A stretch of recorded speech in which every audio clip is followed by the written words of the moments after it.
ቃልዬም ልትወልድ ሆስፒታል ነች፣ እሱም ታሞ ሆስፒታል እና በጣም ከባድ ነበር ያ ጊዜ። ከዓለም የመጡ ዓለምን አይተውት ጠግበውት ስለመጡ አይናፍቁም። በጌታ ቤት ያደጉ ልጆች ግን አንቺና ኢየሱስ እንዴት ናችሁ? ባል መሆን በራሱ ቀላል እኛ ነው ያደ ቃል ሥጋ ሆነና ከድንግል ተወለደልን። እኔ 20 ዓመት ጆሲ 23 ዓመት ዋው እዛ ላይ ነው የተጋባነው። የት ሄድኩኝ? ጋሽ ተስፋዬ ሄድኩኝ። ነው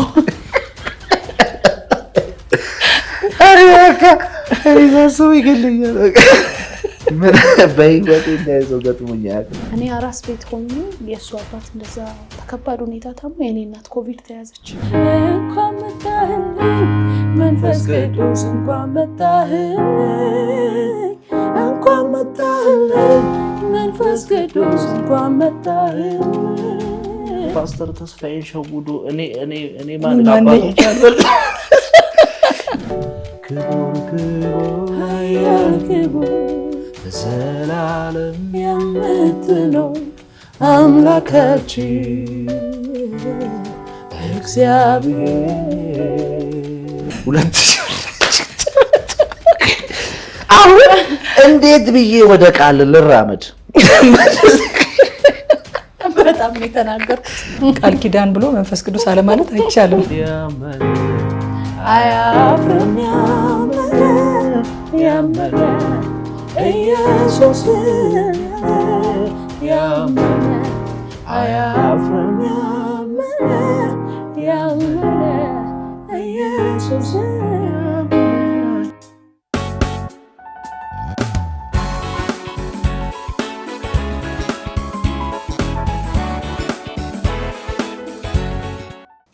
እንኳን ለጌታችንና ለመድኃኒታችን ለኢየሱስ ክርስቶስ የልደት መታሰቢያ በዓል በሰላም አደረሳችሁ። የተወደዳችሁ የኒቆዲሞስ ሾው ተመልካቾች፣ የኒቆዲሞስ ሾው ነው። አዘጋጅና አቅራቢዋ ትዕግስት እጅጉ ነኝ።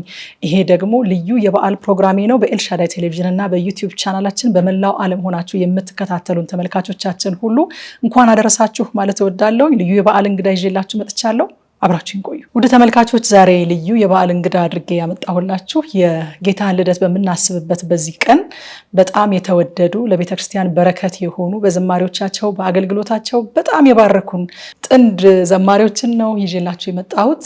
ዘማሪ ዮሴፍ አላምረውና ዘማሪ ቃል ኪዳን ንጉሴ ነው ዛሬ ይዤላችሁ የመጣሁት። የበዓል ቆይታ እናደርጋለን። ቆይታችሁን ከኔ ጋር ለማድረግ ቃልዬ ጆሲ አክብራችሁኝ ከተመልካቾቼ ጋር በዓልን ለማሳለፍ እዚህ ስለተገኛችሁ እጅግ አድርጌ አመሰግናለሁኝ። ጌታ ይባርካችሁ። አሜን። ወደ ስቱዲዮአችንም ወደ ኒቆዲሞስ ሾው ተመልካቾችም እንኳን ደህና መጣችሁ። እንኳን ደህና ቆያችሁ። እንኳን አደረሳችሁ በሉ እስኪ። መጀመሪያ ቲጂ እናመሰግናለን እንግዳ አድርገሽ ስለጋበሽን። እሺ ውድ ተመልካቾቻችን እንኳን በመጀመሪያ ለጌታችን ለኢየሱስ ክርስቶስ የልደት መታሰቢያ በዓል በሰላም አደረሳችሁ። ይሄ ልደቱን የምናስብበት እግዚአብሔርን የምንባርክበት ወቅት ስለሆነ እንኳን አደረሳችሁ ማለት ፈልጋለሁ። ቃሌ ቲጂዬ ቴንኪው እንግዳ አድርገሽ ስለጋበዝሽን በጣም እናመሰግንሻለን። ተመልካቾቻችን እንኳን ለጌታችን ለመድኃኒታችን የኢየሱስ ክርስቶስ የልደት መታሰቢያ በዓል አደረሳችሁ።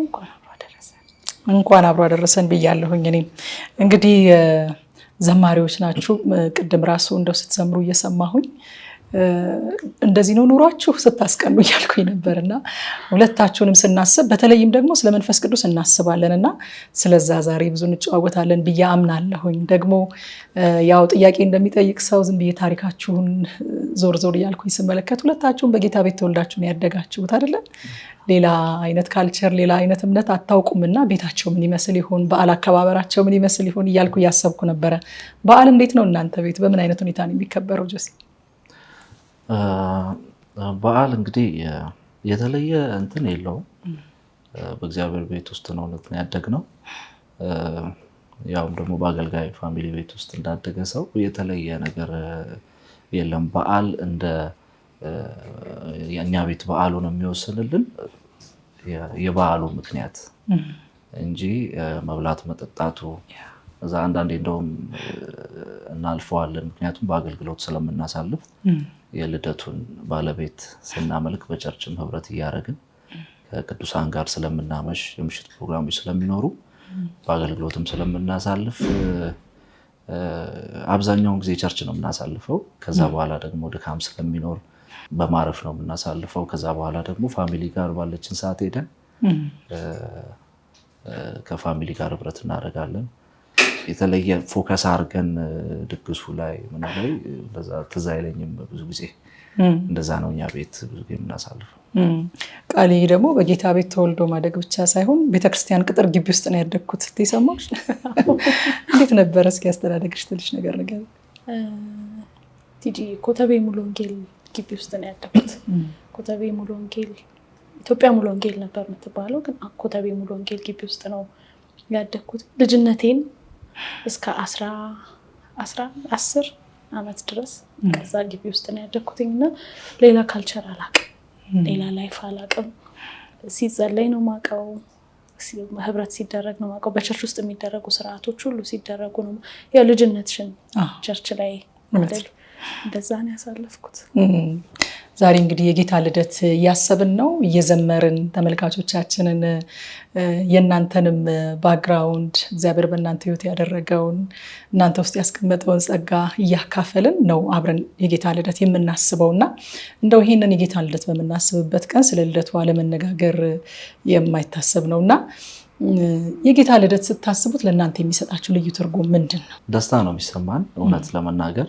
ምክንያቱም መልአኩም ለእረኞቹ ሲያበስር ለህዝብ ሁሉ የሚሆን ታላቅ ደስታና የምስራች ነግራችኋለሁ ብሎ ዛሬ በዳዊት ከተማ መድኃኒት እርሱ ክርስቶስ ተወልዶላችኋል ብሎ መድኃኒት እንደተወለደልን የደስታን እና የምስራችን ዜና እንዳበሰረ እኛም ደግሞ ለእኛ ብሎ ለኃጢአተኞች ለኃጢአት በሽታ መድኃኒት ሊሆን እንዲሁም ደግሞ ከኃጢአት እርግማን ከህግ በታች ያለነውን ሊዋጀን ለእኛ ብሎ ወደዚህ ምድር መምጣቱን ስናስብ እንዳልኩሽ እንደሌላው ስጦታ መቀያየሩ ምናምን በዓሉ ላይ ፎከስ ማድረጉ ሳይሆን መልእክቱ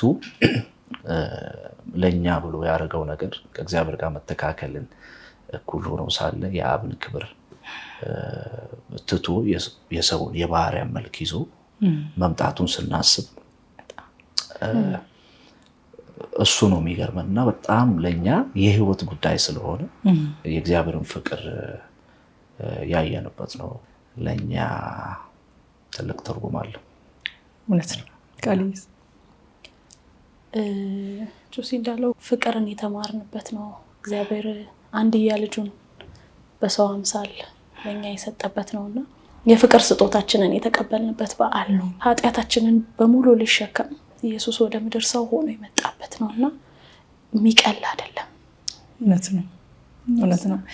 ሰሞኑን የጳውሎስ ፈቃዱን መጽሐፍ እያነበብኩኝ ነበርና የመዳናችን ፓኬጅ የሚጀምረው ጌታ ከመወለዱ ነው ይላል። ብዙ ጊዜ መስቀሉ ላይ ነው ትኩረት የምናደርገው። ባይወለድ ባልተሰቀለ ነበረ።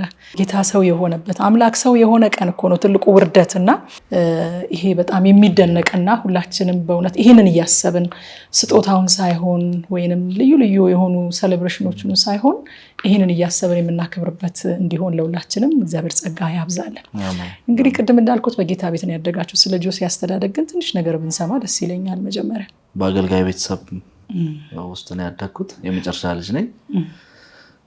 እኔም ብዙ ውጩን ያለም ሁኔታ አላቅም። በቃ ሲጸለይ እናቴም በጣም የጸሎት ሰው ነች። አባቴም የቤተክርስቲያን መጋቢ ነው። አሁን ወደ ጌታ ሄዷል። ከልጅነት ያው በዝማሬ ፍቅር ውስጥ የቤተክርስቲያን ልጅ ሆኜ በቃ ቸርች ውስጥ አልታጣም ነበርና እንደዛ ነው ያደግኩት። የተለየ ከኢትዮጵያዊ አስተዳደግ የተለየ አይነት ኑሮ የለንም። ያው እንደ ማንኛውም ኢትዮጵያዊ ይለያል እንጂ ለምሳሌ ከኔ የጌታው ነው ማለት ይለያል። ከኔ ይለያል። ለምሳሌ እኔ በጣም ሩቅ ለነበራችሁት ለእናንተ የሚባለው ለእኔ ነው። እንግዲህ አንተ ደግሞ በጌታ ቤት ማደግ ብቻ ሳይሆን በቤተክርስቲያን ውስጥ ተይዘህ ማደግ ብቻ ሳይሆን የአገልጋይም ልጅ ነህ። አሁን በነገርከኝ የመጋቢ ልጅ ነህ እና ከአባትህ አገልግሎት እንደው ተማርኩት የምትለው የሆነ ኢንፍሉዌንስ ተደርጊያለሁኝ የምትለው ነገር ምን ወርሰሃል? መሰጠት በጣም ላመነበት ለገባው እውነት የራሱን ነገር የኔ ሳይል ኢቭን እኛን ራሱ በሆነ ጊዜ አንዴ ነበር የመጣ ማይን በጣም ሩቅ መንገዶችን እየሄደ በእግሩ የ4 ሰዓት መንገዶችን እየሄደ ተሰጥቶ ለገባው እውነት እግዚአብሔር ከጠራው በኋላ በልጅነት ያለውን ስራ ጥሎ ወደ ወንጌል አገልግሎት ከገባ በኋላ ግራና ቀኝ አይልም ነበር። ምንም ነገር ወደኋላ ሳይል ለገባው እውነት ለእግዚአብሔር ወንጌል ለመኖር ይጥር ነበር እና በጣም ዋጋ ይከፍል ነበርና መሰጠትን በቃ ትጋትን፣ ጸሎትን፣ የእግዚአብሔር ቃልን፣ ፍቅር፣ ለቤተሰቡ ያለውን ትኩረት ብዙ ነገር ነው የተማርኩት። በጣም በዚህ ደስተኛ ነኝ። እግዚአብሔር ይመስገን። ደግሞ ጌታ ያገለገሉትን ይረሳ ዘንድ አመፀኛ አምላክ አይደለምና ይሄ ሽልማታቸው ነው ብዬ አስባለሁ። ልጃቸው በእግዚአብሔር ቤት ጸንቶ ጌታን እያገለገለ በጌታ ፊት መኖሩ ሁላችንም ወላጅ የሆንን ሁሉ የምንፈልገው ይሄንን ሽልማት ነው አይደለ? ልጆች ያለን ሁሉ ከእግዚአብሔር የምንፈልገው ከብርም ከወርቅም ከምንም ልጆቻችን በእግዚአብሔር ቤት ጸንተው እንደዚህ ጌታን ሲያገለግሉ ማየት ነው። በጌታ ቤት ተወልዶ በጌታ ቤት አድጎ ጌታን እንደሚያገለግል ሰው እንደው ብዙ ጊዜ የሚባል ነገር አለና እሱን ትንሽ ክሊር አድርገን እንድናልፍ ፈልጋለሁኝ። ከዓለም የመጡ አሁን እንደኔ አይነቶቹ ማለት ነው ከዓለም የመጡ ዓለምን አይተውት ጠግበውት ስለመጡ አይናፍቁም። በጌታ ቤት ያደጉ ልጆች ግን እንደው ውጭ ነው ያሉ ይጓጓሉ ይናፍቃሉ የሚባል ሀሜት ልበለው እንደዛ አይነት ነገር አለና ይሄ በእናንተ ህይወት ምን ይመስላል? አንድ ሰው ከዓለም ስለመጣ ዓለምን ጨርሶ መጥቷል ወይም ደግሞ የዓለም ፍቅር ከዚህ በኋላ በሱ ህይወት ውስጥ አይኖርም ብዬ አላምንም። እንደገና ደግሞ በእግዚአብሔር ቤት ውስጥ ማደጉ ደግሞ ዋስትና ይሆነዋል ብዬ አላምንም። የግል መነካት የግል ከእግዚአብሔር ጋር የሆነ ስር የሰደደ የጸሎት የእግዚአብሔር ፍቅር የቃሉ ረሃብ ሰውየው በግል ከሌለው በዛ እውነት ላይ ካልተተከለ ማንም ይሁን ከየትም ይምጣ ምክንያቱም ስለምናይ አንዳንድ ከዓለም የመጡ ሰዎች ሳይወጣላቸው የሚያገለግሉም አሉ አይደል? ዋስትናው እሱ ሳይሆን ለምሳሌ አንድን ዛፍ ከሆነ ቦታ አምጥተሽ እዚህ ጋር ካልተከልሽው ከአፈር ጋር ካላገናኘሽው እዚህ ጋር ብትታየው መድረቁ አይቀርም። ስለዚህ ዋስትናው ከሆነ ቦታ መምጣቱ ሳይሆን እዚህ ጋር ካለው አፈር ጋር ካልተገናኘ ከምንጩ ከውሃው ጋር ካልተገናኘ ያ ዛፍ መድረቁ አይቀርም። ስለዚህ የቦታ ሳይሆን ከምንጩ ጋር የመሆን በግል እግዚአብሔር ማወቅ ምናልባት ቤተሰብ አስገድዶን አሁን ልጆች ሆነን ቸርች መሄድ ግዴታ ነው፣ ሰንበት ትምህርት ቤት መሄድ ግዴታ ነው፣ ገብቶን አውቀ ነው ምናምን ሳይሆን ቤተሰብ ያስገድድሻል። ከዛ በኋላ አንዳንዴ እንደው ምናምን እየመረረሽ ነው የምትሄጂው። ከሆነ ጊዜ በኋላ ግን እግዚአብሔር እየገባሽ ቃሉን እየተረዳሽው መንፈስ ቅዱስ እየነካሽ ጸሎት እየገባሽ ሲመጣ የቤተሰብ ግፊት አያስፈልግሽም። ቀድመሻቸው ሁላ ትገኛለሽ። ዋናው መነካት ነው እንጂ የመጡበት ዓለም ለቀው ጨርሰው መጥተዋል ብዬ አላምንም። እንደገና እዚህም ስላሉ ደግሞ ምክንያቱም ቸርች ውስጥ ሆነው የጠፉ ልጆች ስላሉ ማለት ነው ዋስትና ሊሆን አይችልም ብዬ ነው ማምነው። ዋው በጣም የሚገርም ምሳሌ ነው ጆሲ ያነሳው። እውነት ነው። ከዛ ተነቅሎ መምጣትም ዋስትና አይደለም፣ እዚህ መብቀልም ዋስትና አይደለም። ከምንጩ ጋር በግል መጣበቅ ነው። እግዚአብሔር ይባርክ። በጣም የሚገርም ምሳሌ ነው በእውነት ያነሳው። ቃልዬስ እንደው ይሄ ይቀልባቸዋል ስለሚባለው ነገር እስኪ አንቺ ጨመር አድርገሽ በይ። ከቤተሰብ ሲሆን ሃይማኖት ይሆንባቸዋል ይቀልባቸዋል የሚባል ነገር አለ አይደለ? ከራሴ ተነስቼ ከሆነ የምናገረው አባባል እንደው እንዳልጠቀም እንጂ ግን ቦታው ስለሆነ ልጠቀም። ማያውቁት ሀገር አይናፍቅም የሚባል ነገር አለ አይደል? የማታውቂውን ቦታ እንደማትናፍቂው ሁላ እግዚአብሔር ቤት ውስጥ ያለሽ ነገር የኢንቲሜሲ ጉዳይ ነው። ከእግዚአብሔር ጋር ያለሽ ህብረት፣ ከእግዚአብሔር ጋር የምታሳልፊው በግልሽ የምታረጊው ነገር ነው። ለመቆየትሽም ለመቀጠልሽም ላለመድከምሽም ዋስትና ሊሆንሽ የሚችለው ከእግዚአብሔር ጋር ያለሽ ነገር ነው። የማትደክሚው የማይቀልብሽ አንቺና መንፈስ ቅዱስ፣ አንቺና ጌታ፣ አንቺና ቃሉ፣ አንቺና ጸሎት ያላችሁ ነገር ወይ የምትቀጥይበት ነው ህብረቱ ከሌለ ደግሞ የምትደክሚበት ነው። ትዳርሽን እንኳን ምሳሌ ብታረጊ ቤትሽ የማይቀልብሽ ኑሮሽ የማይቀልብሽ አላማሽ ስለሆነ ብቻ አይደለም፣ ግዴታ ትዳር ውስጥ መኖር ስላለብሽ አይደለም። ከአጋርሽ ጋር ያለሽን ፍቅር ነው። ከቤቱ ጋር ጣራና ግድግዳው ጋር አይደለም ቁም ነገሩ። ለዚህ ነው ከቤተሰብ ተቀበልሹ ከቤተሰብ አመጣሹ ሳይሆን አንቺና ኢየሱስ እንዴት ናችሁ? አንቺና እግዚአብሔር ጋር ያለው ነገር እንዴት ነው? ተሷ የማይቀልብሽ እግዚአብሔር መንፈስ ይዘሽ ስትቀጥይ ነው። ወደ መንፈስ ቅዱስ አትውሰጂ። ቃል ኪዳን ብሎ መንፈስ ቅዱስ አለ ማለት አይቻልም። ወደዛ አትውሰጂኝ። መጀመሪያ ስለ ጌታ ልደት አሁን የጌታ ልደት እያሰብን ነው። ተመልካቾቻችን በድጋሚ እንኳን አደረሳችሁ። በየቤታችሁ ሆናችሁ የጌታ ልደት መታሰቢያ በዓል እያከበራችሁ ከኛ ጋር ቆይታ እያደረጋችሁ ስለሆነ እጅግ አድርገን እናመሰግናለን። ዘማሪዎች ነው እንግዲህ የጋበዝኩትና ስለ ጌታ ልደት ተነጋግረን ስለ ጌታ ልደት ሳንዘምር አንቀርምና እስኪ ስለ ልደቱ ደግሞ ጥቂት ዘምረን እግዚአብሔርን አመስግነን ወደ ጭውውታችን ደግሞ እንመለሳለን። አብረን እናምልክ። መጣልን ጌታ ሊጎበኝ ቤዛ ሊሆንልን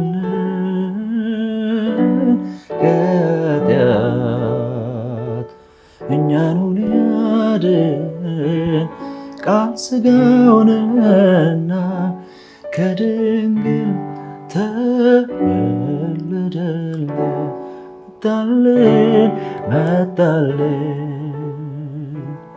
ጌታ ሊጎበኝ ቤዛ ሊሆንልን ከኃጢአት እኛኑ ሊያድን ቃል ሥጋ ሆነና ከድንግል ተወለደልን።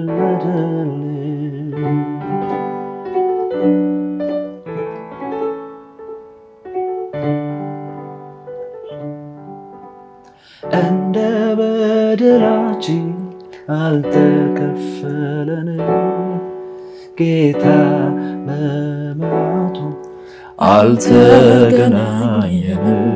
ምሕረትን የሚወድ የሰራዊት ጌታ ዕዳዬን ለመክፈል በውርደት ተመታ።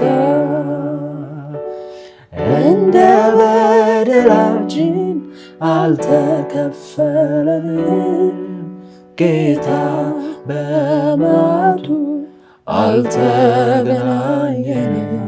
ምሕረትን የሚወድ የሰራዊት ጌታ ዕዳዬን ለመክፈል በውርደት ተመታ። ምስጋና ምስጋና ለኢየሱስ ምስጋና ይገባል አምላክ ላንተ ለሆንከው ገናና ምስጋና ምስጋና ለኢየሱስ ምስጋና ይገባል አምላክ ላንተ ለሆንከው ገናና ክቡር ክቡር ኃያል ክቡር ለዘላለም የምትኖር አምላካችን እግዚአብሔር ክቡር ክቡር ኃያል ክቡር ለዘላለም የምትኖር አምላካችን እግዚአብሔር አሕዛብ አያውቁም የኔ ነፍስ ግን ታውቅሃለች። የፍቅር ፊትን በየዕለት ትናፍቃለች።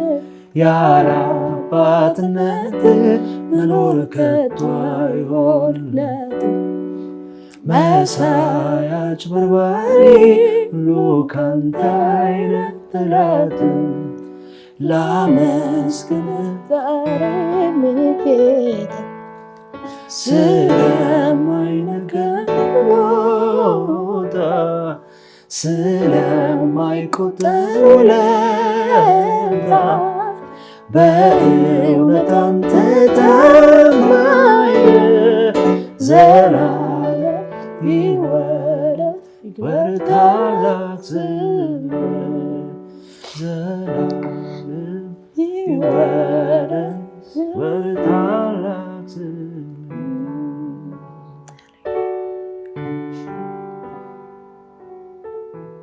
ታላቅ ድንቅ አምላክ ከኔ ጋር የኤርትራን ባህር የከፈለው በእሳት መካከል የሚራመድ እግዚአብሔር ከኔ ጋር ነው። ታላቅ ድንቅ አምላክ ከኔ ጋር ነው። የኤርትራን ባህር የከፈለው በእሳት መካከል የሚራመድ እግዚአብሔር ከኔ ጋር ነው። ተመልሰን መተናል። በድጋሚ እንኳን አደረሳችሁ ተመልካቾቻችን። ልዩ የበዓል ቆይታ ነው እያደረግን ያለ ነው ከተወደዱ ዘማሪዎች ጋር።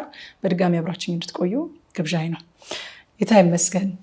እስኪ ስለ ትዳር እናወራ። ወጣትነት፣ ትዳር፣ አገልግሎት እናንተ ቤት ምን ይመስላል? ምክንያቱም ብዙ ጊዜ የሚባል ነገር አለ አይደለ? የአገልጋይ ሚስት መሆን ጸጋ ይጠይቃል፣ የአገልጋይ ባል መሆን ጸጋ ይጠይቃል ይባላል እና እናንተ ቤት ደግሞ ስንመጣ አንተም አገልጋይ ነህ እሷም አገልጋይ ናትና እንዴት ነው ሞራ ከበደባችሁ ሁለታችሁም አገልጋይ መሆናችሁ ወይስ አቀለለላችሁ? እኔ እንኳን አገልጋይ ሆኖ ባል መሆን ወይ ደግሞ አገልጋይ ሆኖ ሚስት መሆን ሳይሆን ባል መሆን በራሱ ቀላል አይደለም። ማንም ይሁን በጌታ የሚሆን አይሆንም ባል መሆን በራሱ ኃላፊነት ስለሆነ ብዙ ነገር ስለሚያስተው ስለሚያስጥል ሰው ደግሞ መጣ ላይ ብዙ ነገር መተው መለየት አይፈልግም። ትዳር ያውም ወጣት ሆነሽ ወደ ትዳር ስትገቢ ብዙ የምትጠያቸው ነገሮች አሉ። የመጀመሪያው ፈተና እንደውም ብዙ ነገር ነው የምትጠየው። ያው መጽሐፉ የሚለው እናትና አባቱን ይተዋሉ አይደል፣ ከሚስቱ ጋር ይጣበቃሉ፣ መተዋል እና ብዙ ሰዎች የሚከብዳቸው ለዛ ነው። ጓደኛ ትተያለሽ፣ ህብረቶች ይኖሩሻል። ብድግ ብሎ አሁን ብቻዬን ሰው ነኝ ብድግ ብዬ የሆነ ቦታ እንሂድ ብትይኝ እሺ ነው ብለሽ፣ አሁን ግን አልችልም፣ ኃላፊነቶች አሉ፣ የሚይዝሽ ነገር አለ እና ያንን ለመተው ከዚህ በፊት የነበረንን ልምድ ለምሳሌ የተጋባ ነው በ25 ዓመት ከሆነ ለ25 ዓመት ወይም ደግሞ ለ10 ምናምን ዓመት እናደርጋቸው የነበራቸውን ልምዶች መተው እንዴት ከባድ እንደሆነ እና እሱን ትቶ ወደዚህኛው ዓለም ለመግባት ውሳኔ ይፈልጋል፣ ልብ ይፈልጋል፣ ፍቅር ይፈልጋል። ስለዚህ እኛ አልከበደንም፣ ይከብደናል ብዬ አላስብም። አንደኛ የሚያግዘን የእግዚአብሔር ጸጋ አለ። መጀመሪያውኑም ደግሞ እኔም እሷም ጋር የነበረው እንትን ይሄ ወጣትነት ምናምን ላይ የለንበትም። አሁን ለምሳሌ በእኛ እድሜ ሰዎች የሚያደርጓቸው ነገር ላይ ብዙም አይደለንም። እሷም ሳያት እኔም ቶሎ ቁም ነገረኛ መሆን፣ ቶሎ ማግባት፣ መውለድ፣ ማገልገል ምናምን ነው የሁለታችንም ሀሳብ ስንገናኝ እና ያም ረድቶናል ብዬ አስባለሁ። እና ከባድ ነው ብዬ አላስብም። በራሱ ግን ኃላፊነት አለው። ዝም ብሎ ብድግ ተብሎ የሚገባበት ነገር አይደለም። እግዚአብሔር ለዓላማው ካላገናኘሽ፣ አሁን እኛ በዓላማ ላይ የተገናኘ ነው ብዬ አስባለሁ። ሰዎች በማይጠብቁት እድሜን ያገናኘንና ወደዚህም ህይወት የገባ ነው። እንደዛ ነው ብለው መልካም ነው ነው። ቃሊ እስኪ በዚሁ እንደው ስለ ትዳራችሁ እንዴት ወደ ትዳር እንደገባችሁ ምን ያህል ጊዜ እንደሆናችሁ ስለ ልጆቻችሁም እግዚአብሔር በልጆችን ባርኳችኋልና እሱንም አድርገሽ ንገሪንና በዛውም የአገልጋይ ሚስትነትና አገልጋይነት እንዴት እንደሆነ አንቺ ጋር ደግሞ አሳይ። የአገልጋይ ሚስትነት ትንሽ እኔ ከጆሲ ይለያል መሰለኝ ሀሳቤ። ያው አክቹሊ ራሴን ከአገልጋይ ሚስትነት ውጭ ስለማላውቀው እኔም አገልጋይ እሱም አገልጋይ ሆነን ስለሆነ የተገናኘ ነው። ባይሆን ኖሮ እንዲህ ሊሆን ይችላል ብዬ ድምድም አድርጌ ማለት አልችልም፣ ያኛውንም ስለማላውቀው ማለት ነው። ግን ቦታና ጊዜ አለው። አሁን ለምሳሌ ኃላፊነት ላይ፣ አገልግሎት ላይ፣ ፋሚሊ ላይ፣ ልጆች ላይ እኩል አገልግሎት የምንወጣበት ጊዜ አለ። እኩል ልጆቻችንን ትሬት ማድረግ የማንችልበት፣ ልጆቻችንን ማግኘት የማንችልበት፣ አንድ ላይ መሄድ ያለብን ቦታ ይኖራል። በብዛት አይተሽ ከሆነ ደግሞ እኔና ጆሲ አንለያይም። ስንሄድ ለወርም ቢሆን ለምንም ቢሆን እንግዲህ ልጅ ትተን አንድ ላይ የምንወጣው። ፋሚሊ ያገኘንም የፋሚሊ ፕሮግራም ላይ ቤተሰብ እንትን ላይ ምንም የለንም። ያው አንደርስታንድ የሚያደርግ ክርስቲያን ፋሚሊ ስላለን ልጆቻችንንም ቴኬር ያደርጋሉ። በዚህ አጋጣሚ ጌታ ይባርካቸው እንጂ የለንም። ሶሻል ላይፍ ላይ ምናምን ስታዩ የለንም። ጥሩ ጎንም ደግሞ አለው። ጥሩ ጎንም ማለት እኔ አገልግሎት ብቻዬን በወጣ የሆነ ቦታ ላይ ባገለግል የአገልጋይን ሴታፕ ስለሚያውቀው አገልግሎት መሄድ፣ ማምሸት፣ አገልግሎት ሄዶ ማደር፣ መቆየት፣ አገልግሎቱ የሚያስፈልገውን ነገር ማድረግ እንዳለብኝ ያውቃልና የሚጎረብጠኝ ቦታ ላይ አይደለም። እንደውም ኮምፈርተብል ዞኔ ነው በጣም ማለት በቃ አገልግዬ በሰላም አይምሮዬ አርፎ እዛ ቦታ ላይ ያለውን ነገር ጨርሼ እንመጣ የሚያደርገኝ አገልጋይ ባል ስላለኝ ነው። ነገሩን አንደርስታንድ የሚያደርግ ባል ስላለኝ አምላኬ እሱም ሲሄድ እኔም ምን ላይ ገጥመው እንደሚችል እዛ ቦታ ምን ሊሆን እንደሚችል መመለስ ባይችል ማደር ቢኖርበት ቦታው ላይ የሆነ ነገር ሀፕን ቢያደርግ አንደርስታንድ አደርጋለሁ። ስለዚህ እኔም ያን እዛ ቦታ መኖሬ እሱም እኔ አገልግሎት ውስጥ መኖሩ ጥቅሙ ነው። ስለ ትዳራችሁ ነገር እንደው ወደ ትዳር የገባ ነው እርሊ ነው በጣም ነው የሚባለው። በተለይ አካባቢ ላሉ ሰዎች፣ ለጓደኞቻችን፣ ለቤተሰብ ምን ሆናችሁ ነው በሚባልበት እድሜ ነው የገባ ነው። ስንት ዓመት ሆናችሁ? አሁን 6 ዓመት ጨረስ ነው፣ ለ7 እየሄድን 7ኛ ዓመት ሊሆነን ኦልሞስት እንዴ 1 ወር ከምናምን ነው የሚቀረን 7 ሊሆነን። እርሊ ነው የገባ ነው። እኔ 20 ዓመት ጆሲ 23 ዓመት እዛ ላይ ነው የተጋባ ነው። ምን ቤተሰብ የላችሁ ምን ሆናችሁ ነው የሚለን ሰው ሁላ ነበር። ግን እግዚአብሔርም አመነን፣ እግዚአብሔርም አምኖ ነው ይሄን ኃላፊነት የሰጠን። ያለ እድሜያችን በሰለን ሲመስለኝ። ቅድም ጆሲ እንዳለው በጣም ወጣቶች ወይ ኩዮቻችን ያሉበት ብዙ ቦታ ላይ አልተገኘንም። ይሄ ደግሞ የኛ መቻል የኛ ሪዘርቭ መሆን አይደለም። በቃ ለዓላማው ከሌላ ነገር አበላሸን ጌታ። በጣም የሆነ በቃ ለምንም እንዳንደነግጥ ለምንም እንዳንሆን ይሆን ነው። የሚያስደስተን ማገልገል ነው፣ የሚያስደስተን አብረን ወተን መግባት ነበር። በሰዓቱ ቸርችም እርግጠኛ ናችሁ ተብለናል። ሁሉም ሰው እድሜያችንን አይቶ ያማከለ ጥያቄ እንደሚጠይቀው ቅርብሽ ላለ ሰው እንደምትቆረቆሪው እሱም ትንሽ ልጅ አንቺ ከሱ የባስሽ እንዴት ልትሆኑ ነው ተብለናል። ግን ጌታን አምነን የተነሳ ነው። ጌታን አምነን ነው። ምንም አላየንም። ምንም ስልሽ ዲጂዬ ምንም በቃ ምንም አይተን አይደለም የተነሳ ነው። ፋሚሊ በማይደግፍበት፣ ጓደኞቻችን ጎበዝ በርቱ በማይሉበት ሁኔታ ነው የተነሳ ነው። በቃ ሁለታችንም ጋር እንደምንቀጥል የሚያስቀጥል ጸጋ፣ የእግዚአብሔር ፈቃድ አብሮን እንዳለ እርግጠኛ ነበር። እኛ ስላመንበት ነው ሌላውን ቻሌንጅ አድርገን እንትን ማለት የነበረው። ቀላል አልነበረም። በዛ ሰዓት ያኮረፈ ቤተሰብ ነበረን። ወዳጆቻችን አጠገባችን ይሆናሉ ብለን ያሰብናቸው ሰዎች መጋባታችሁን በዚህ እድሜ ስለማንደግፍ በቃ ያለን ሰው ሁላ ነበር። ግን እግዚአብሔር ታማኝ አይደል? በቃ ወሰንን ወደ ትዳር። በ2 ዓመት እጮኝነት እንደውም እኮ 2 ዓመት እጮኝነት 1 ዓመት ጓደኝነት አሳልፈን ነው ወደ ትዳር የገባ ነው። በጣም ቆንጆ 2 ልጆች አሉ። በጣም ቆንጆ። ያው በማን ነው የወጡት አትይኝም መቼ? በሁለታችሁ ቆንጆዬ ሴት ኢትዮጵያ ሕዝብ ይመሰክራል። አንድ ሴት ልጅ፣ አንድ ደግሞ አሁን ቅርብ ጊዜ ቤተሰባችንን የተቀላቀለ ጎረምሳ ወንድ ልጅ ፕሬዝ ዮሴፍ ትንሹ፣ ሴቷ ደግሞ ካድሜል ዮሴፍ ትባላለች። ጌታ አምኖ እነሱን ሰጥቶናል። እግዚአብሔር ይመስገን፣ ጌታ ይመስገን። በእውነት በእናንተ ቤት ስላለው ስለተለቀቀው ጸጋ እኛ በውጭ ሆነን የአገልግሎታችሁን ፍሬ ብቻ ነው የምናውቀው። ሁሉ አልጋ ባልጋ አይደለምና እንደምናውቀው በህይወት ከፍታ አለ፣ ዝቅታ አለ። እግዚአብሔር ደግሞ ከዛ ሁሉ አሻግሮ ዛሬ እንደዚህ ቁጭ ብለን ደግሞ የልደት በዓሉን እያሰብን እንድንነጋገርን ማድረግ ያውቅበታልና እናንተ እንደው በህይወታችሁ በእነዚህ 7 ዓመታት ሊሆን ይችላል ወይንም በግላችሁ ሊሆን ይችላል እግዚአብሔር አሻገረኝ እንጂ የምትሉት እንደ ምስክርነትም ለተመልካቾችን በየቤታቸው ቁጭ ብለው ለሚያዩ ተስፋ እንዲሰንቁም የሚያደርግ ነገር ካለ ብንሰማ ደስ ይለኛል። በዚህ ቀን መጽሐፍ ሲናገር ለሰው ሁሉ ከሚሆን በቀር ምንም ፈተና አልደረሰባችሁም እንደሚል በአገልጋይ ህይወት ውስጥ የሚያልፉ ነገሮች፣ በሰዎች ህይወት ውስጥ የሚያልፉ ነገሮች በጣም ብዙ ነገር እግዚአብሔር አሻግሮናል።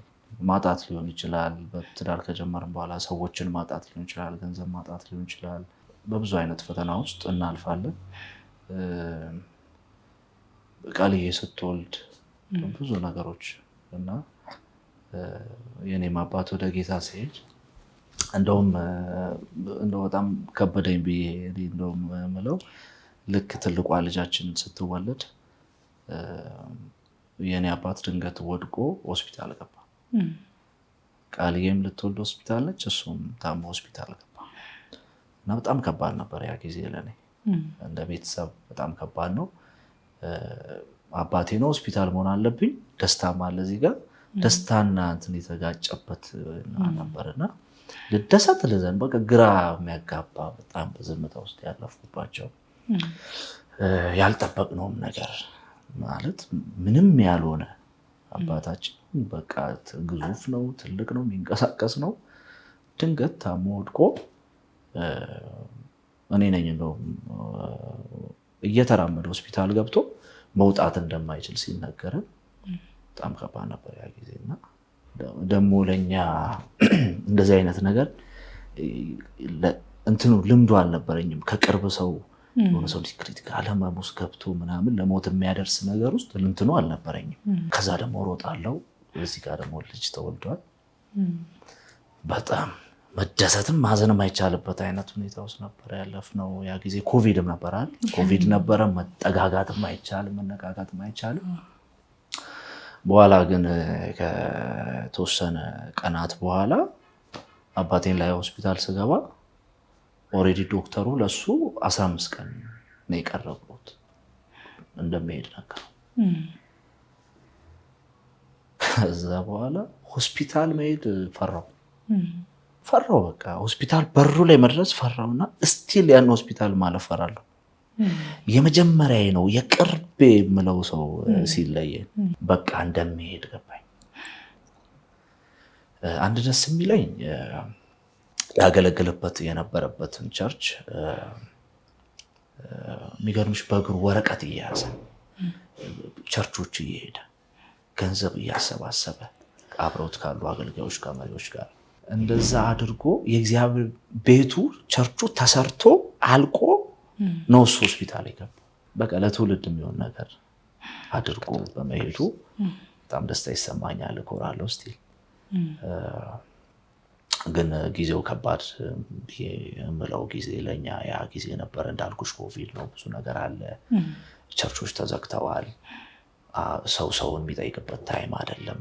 እንደምንም መንቀሳቀስ በሚችልበት ሰዓት ግድ የለም ይኸው ልጅህ ነኝ፣ የልጅ ልጅህ ነኝ፣ ልጅ ተወልዶልሃል ብዬ እንደው ቢበረታ እንደው እንትን ቢለው ብዬ ይዤው ሄድኩኝ። አቅፏት ጸልዮ እንዲባርካት ፈለግኩ፣ እንዲያያት ፈለግኩኝና ያለቀሰ አልጋሻ ነው ደግሞ ያለቀሰ ባርኳት ጸልዮት ድጋሚ ሆስፒታል ገባ። ከዛ በኋላ ከጥቂት ጊዜ በኋላ አብሮት የኔ ትልቅ ወንድም ነበርና እንዴት ነበር ስለው የመጨረሻው ሰዓት ላይ በልሳን እየጸለየ ነበር አለኝ። እና ከባድ ቢሆንም ለኛ ያ ታይም ግን እግዚአብሔር ይመስገን አልፈነዋል። ዛሬ ደግሞ ሁሉም አልፎ ማማዬም አድጋ ትምህርት ቤት ገብታ ሌላ ልጅ ተጨምሮልን ከባድ የምንላቸውን ብዙ ማለት ቢወሩ ብዙ ናቸው ነገሮች አልፈን ዛሬ ያለን እንግዲህ ጌታን እያመሰገንን ዛሬ ደርሰናል። እግዚአብሔር ይመስገን። አሜን። እግዚአብሔር ይመስገን። ያ ወቅት ማለት ደግሞ አንድ ከቨር ሶንግ ሰርታችሁ ነበረ ካንተ ወዴት ይሄዳል የሚልና በጣም ለብዙዎቻችን በኮቪድ ወቅት መጽናናት የሆነና እግዚአብሔር እናንተ በዚህ ውስጥ እያለፋችሁ ደግሞ በእናንተ እኛን በጣም እያጽናናንና እያገለገለን ነበር መንፈስ ቅዱስ። አስታውሳለሁኝ በዛ ወቅት የነበረውን ነገር። ቃሌስ በጣም ከባድ ለኔ በጣም ከባድ አንድ አይነት ጊዜ ነው። አራስ ቤት መፈተን ማለት እንዴት ሆነ? የነገሮቹ መገጣጠም ናቸው። አሁን እኔን ያቺን አራስ ቤት ቆይታ ያከበደብኝ አንደኛ ኮቪድ ነው። ሰው ወጥቶ አይሽም፣ ጓደኛ አይሽም። የቸርች ሰው መጠየቅ ውስጥ እኮ ትበረቻለሽ፣ ትጽናኛለሽ፣ ሆፕ አለው፣ ተስፋ አለው ምናምን። ግን የሰዓት ማለት በቃ ከባድ እኛና እግዚአብሔር የተፋጠጥንበት ሰዓት ነው። በጣም ከባድ ነበር። በሲኤስ ምናምን ስለሆነ የነበረ የወለድኩት እኔ አራስ ቤት ሆኜ የእሱ አባት እንደዛ በከባድ ሁኔታ ታሞ የኔ እናት ኮቪድ ተያዘች። እሷ ቤት ነው ያለሁት። እኔን ሸሽገውኛል ኮቪድ እንደያዛት። ሌሊት እሷን ሆስፒታል ይወስዳል፣ ጠዋት ደግሞ አባቱ ላይ ይሄዳል። ከዛ እሷ ግሉኮስ ወስዳ ምናምን ትመጣለች። ሳያት ደህና አይደለችም። እሷ ነች ቴክ ኬር የምታደርገኝ። እናትሽ ናት ወልደሽ። ወደ ቤት መግባት ነበረብኝ። ከሷ ቤት ወደኛ ቤት መግባት ነበረብኝ። ስገባ ሰው የለኝም። አትሊስት የጆሲ እናት አጠገቤ እንዳትሆን እሷ ሆስፒታል ነች። የኔ እናት እዛ ጋር አለች። እኔ ብቻዬን ነኝ። ህፃን አላቅም። የመጀመሪያ ልጄ ናት። በጣም ስታለቅስ አብሬያት ነው ማለቅስ። በጣም ስታለቅስ ደውዬ አለቅሳለሁ አብሬ። በቃ አለቀሰ ይጸጣል እላለች። እርቧት ሊሆን ይችላል ብሎ መረዳት፣ የሆነ ዳይፐሯ ሊሆን ይችላል ብሎ መረዳት በጣም ቁም ነገር ነበር። ሰው በሚያስፈልግሽ ሰዓት ሰው ማጣት፣ ቸርች የተዘጋበት ሎክዳውን የሆነበት ሰዓት ስለሆነ እንትናን ሁልኝ አትይም።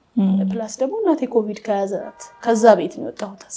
እኔ ላይ ይኑር እሱ ላይ ይኑር አይታወቅም። ፋሚሊ ያጠገባችን ባልነበረበት ሰዓት በዛን ሰዓት የመጨረሻን ተቀበልኩ።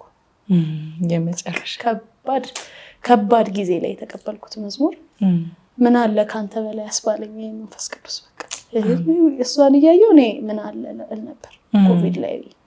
በቃ ከባድ ጊዜ ነበር። እና አንዳንድ ሁኔታሽ መዝሙር ይወልዳል፣ አንዳንድ ሁኔታሽ ምስጋና ያመጣል። ዛሬ ላይ አሁን ከምንልሽ በላይ ከምናብራራልሽ በላይ ብዙ ነገር ከማለፋችን የተነሳ ምንም ቢመጣ አልደነግጥም። እኔ አሁን እንዲህ ነው ማለልሽ ብዙ ነገር አልፌያለሁ። ቲጂ በዚህ 6 ዓመት 7 ዓመት የትዳር ቆይታዬ በጣም ብዙ ነገር አልፌያለሁ። ማለት የሚያቀኝ ቅርብ ያለ ሰው ያውቃል። በቃ አሁን እማትደነግጥ ቃል ኪዳን ነው ያለው። ምንም ነው አይመስለኝ። ከፍም ዝቅም፣ የሰው መታጀብም፣ የሰው ማጣትም፣ የሰው አብሮነት ምንም የማይመስል የሆነ ድንድን አድርጎኛል። በቃ ጌታ መጥቶ አንድና አንድ እግዚአብሔር አጠገቤ መኖሩን ብቻ ነው እርግጠኛ መሆን የምፈልገው እንጂ ከተፈራረቁት ነገሮች አንፃር ላይክ አንዳንዱን አትገልጪው ሚዲያ ላይ እንጂ አልፈናል። ከባባድ ጊዜ አልፈናል። ከዛ አጠንክሮሽ ትወጪና ምንም የማይገርመው ሰው ትሆኛለሽ። ምንም እንደሌለ ደምድመሽ ትወጫለሽ። ካንተ ምንም የለም። በቃ ይሄዳል፣ ይመጣል፣ ያልፋል። እንደዛ ነው ያለፍነው። ሰው ለሌላቸው ሰው የሚሆን ጌታ መንፈስ ቅዱስ ስሙ ይባረክ። እና የመጨረሻ ይሻላል ወይንስ እንኳን መጣህልኝ የቱን እንዘምር? እንኳን መጣህልኝ እንዘምር። እሺ ዘምረን እሱን እንመለሳለን። ተመልካቾቻችን እንኳን ለጌታችንና ለመድኃኒታችን ለኢየሱስ ክርስቶስ የልደት መታሰቢያ በዓል በድጋሚ በሰላም አደረሳችሁ እንላለን። እስኪ ከቃሌ ጋር ደግሞ አንድ ዝማሬ ዘምረን ጌታን አምልከን ተመልሰን እንመጣለን። አብራችሁን ቆዩ።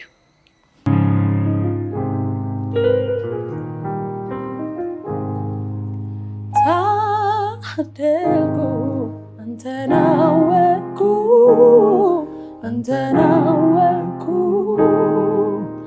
አረፍኩ ተገላገልኩ ብቸኝነቴ ተሰናበትኩ ሐዘን ጭንቀቴ አውልቄ ጣልኩ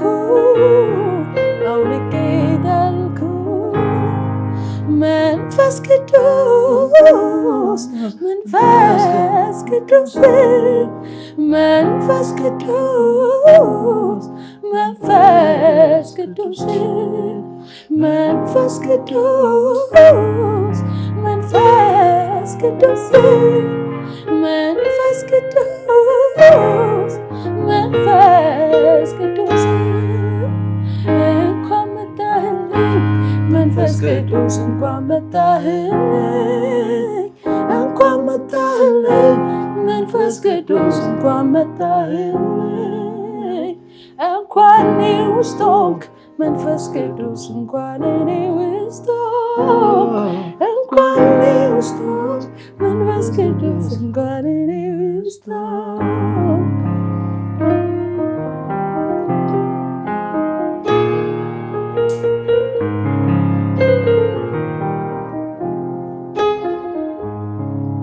እኔ የለኝም እንዳንተ ሚሆንልኝ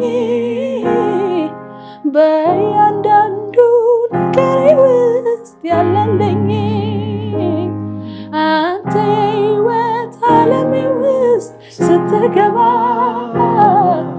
የደስታ እንጂ ከዓይኔ ጠፋ ያዘን እንባ ስጦታዬ ስጦታዬ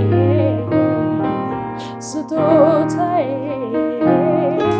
ውዱ ስጦታዬ ስጦታዬ ስጦታዬ ስጦታዬ ውዱ ስጦታዬ መንፈስ ቅዱስ መንፈስ ቅዱስ መንፈስ ቅዱስ መንፈስ ቅዱስ መንፈስ ቅዱስ መንፈስ ቅዱስ መንፈስ ቅዱስ መንፈስ ቅዱስ እንኳን መጣህልኝ መንፈስ ቅዱስ እንኳን መጣህልኝ እንኳን መጣህልኝ መንፈስ ቅዱስ እንኳን መጣህልኝ እንኳን እኔ ውስጥ ሆንክ መንፈስ ቅዱስ እንኳን እኔ ውስጥ ሆንክ እንኳን እኔ ውስጥ ሆንክ መንፈስ ቅዱስ እንኳን እኔ ውስጥ ሆንክ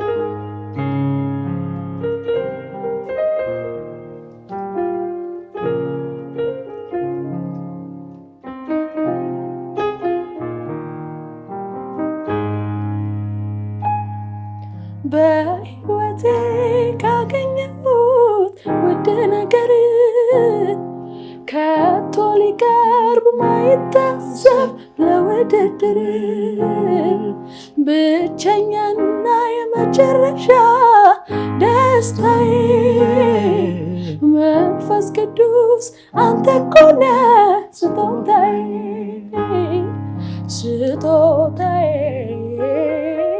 ስጦታዬ ስጦታዬ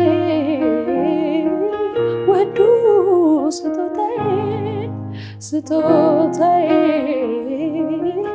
ስጦታዬ ስጦታዬ ውዱ ስጦታዬ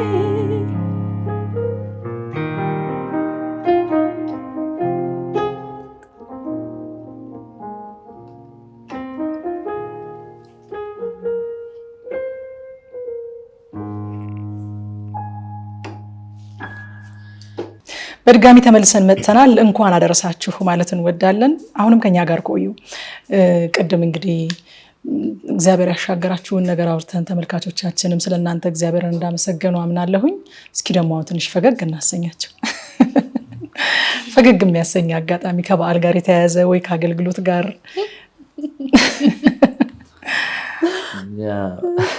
በበዓል ቀን አሳዘኑን እንዳይሉን። ይህ አጋጣሚ እኛ ያስቀናል። እኛ በጣም እኛ ሳይሆን ይህን ታሪክ የሚያውቁ ሰዎች ሁሉ ይስቃሉና ትምህርትም አለው የሚያስተምርም ነው እና እኔና ቃልዬ ልንጋባ ቀናቶች ቀርተዋል። የመስክ ፎቶ በምን ልንነሳ እንደነገ ጠዋት ልንወጣ ባለችን ቀን አንዳንድ ነገሮችን እየገዛዛን ነበር። ለፎቶ የሚያስፈልገን ነገር እየገዛዛን ወደ 22 አካባቢ ነበር። ድንገት ስልክ የጠራ የጠራ ከቸርች ነው። አንድ ፓስተር አለን አሁን ወደ ጌታ ሄደዋል። ፓስተር ተስፊሽ ይባላል። ደወለ። ጆሲ የት ነህ አለኝ። እኔ ቃልዬ ጋር ዕቃ እየገዛዛን ነው ምናምን። ቆይ እደውልልሃለሁ አለኝ መልሶ። ከዛ ከትንሽ ደቂቃ በኋላ መልሶ ደወለልኝ። ሲደውልልኝ አቤት ፓስተርዬ ምናምን ስለው አሁን በዚህ ሰዓት የሚያስፈልግ ምንድን ነው አለኝ።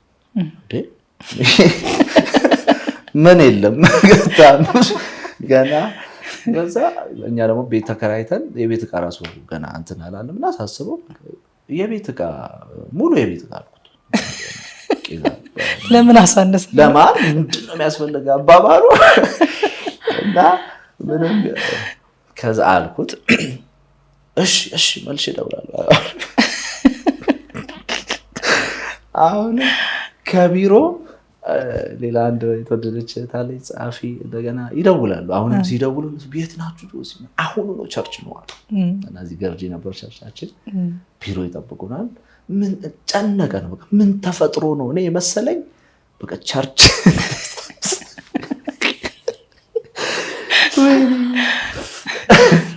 ቸርች ተሰብስበው በቃ የሆነ ነገር አስበውልንም መሰለኝ። ግራ ገባን እና እኛ ታይም ሰዓት የለንም፣ በጣም ሰዓት የለንም።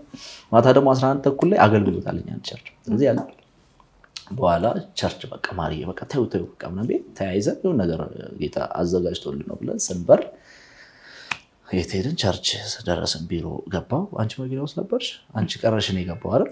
እኔ ልገዛ ቀረሁ። እኔ ልገዛ አንተ ቼክ አድርጋለች፣ እዛው ቀረች። እኔ ቸርች ደረስኩኝ። ስደርስ ጸሐፊዋና አንድ እህትና ከዛ አንድ ትልቅ ሰውዬ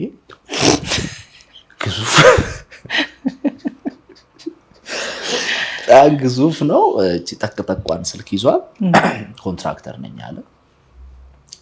እሺ አቤት ስላት እሱን የፈለጋችሁ? እሺ ጌታ እንደዚህ አይነት ሰው መጣ ደግሞ ብዬ አይዋለሁ አይደል? ከዛ ሳይው አንተ ነህ ዮሴፍ አለኝ።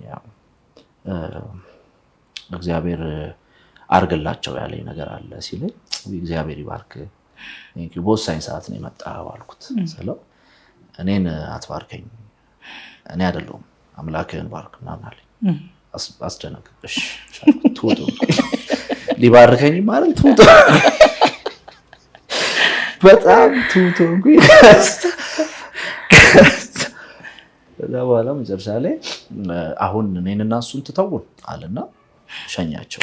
ከቢሮ ወጣንና እና የት እንሆን አለኝ። ፊት ለፊታችን አንድ ሬስቶራንት ነገር ካፌ ነገር አለና እዛ ወሰደኝ። ቁጭ አለን። አሁን ምን ላድርግልህ አለኝ። አንተ ምንድን ነው ያሳሰበህ? በውስጥ ያለውን አድርግ። እኔ ይህንን ብልህ ምን በቃ አንተ ምንድን ነው ያለ ጌታ ያለን አድርግ። አሁን 100 ሺህ ብር አስገባልሃለሁ አለኝ። ያኔ የዛሬ 100 ሺህ ብር እንደሆነም አላውቅም። የዛሬ 7 ዓመት አላውቅም። ደስ አለኝ። ሰሞነሽ አካውንት ልስጥ? አካውንት ነው ጻፈ። እዛው ትራንስፈር የሚያደርግ ሊመስለኝ። ከዛ መጀመሪያ ሲመጣ ቸርች ለፓስተሮቹ ያላቸው በዚህ ጋር ሳልፍ፣ እኔ እዚህ ቸርች አባል አይደለሁም ማለት በዚህ ቸርች ጋር ሳልፍ ትንሽ ታሪኩ ረዘም ይላል እንግዲህ። በዚህ ጋር ሳልፍ አለ አንድ ስራ ነበረኝና ማሸነፍ ያለብኝ ጨረታ ነበረ። ጌታ ሆይ ይሄንን ጨረታ ካሸነፍኩኝ በዚህ ወር ላይ እዚህ ቸርች ላይ በቸርቹ ያለፉ እዚህ ቸርች ላይ ለሚያገባ ለአንድ ሰው ስጦታ ሰጣለሁ ብዬ ተሳልኩኝ።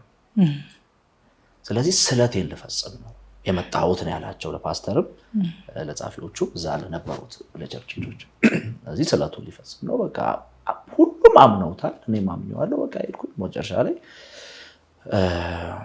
ቆይ ባንክ እንሂድ አለኝ። ወጣን። አንድ ኮምፓክት መኪና ይዤ ነበረ፣ ኪራይ ነበር ተከራይተን። ከዛ ከኋላ ገባና ቁጭ አለ።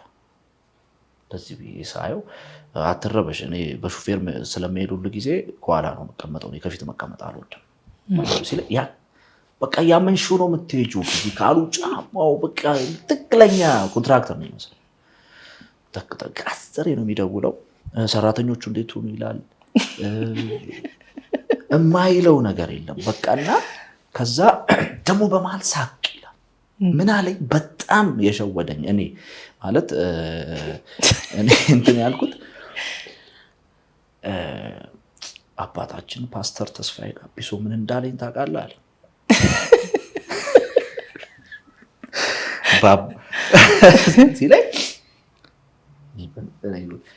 እዚህ ላይ ምን አሉ አልኩት። ማታ ማታ ከልጆች ጋር ከባለቤት ጋር ተሰብስበ እራት ስትበላ የምትበላው እራት ግፍ እንደሌለበት አጣራ ብለውኛል። እኔ ግፍ አላውቅም ምናምን አለኝ። በቃ የት ሄድኩኝ? ጋሽ ተስፋዬ ሄድኩኝ። ነው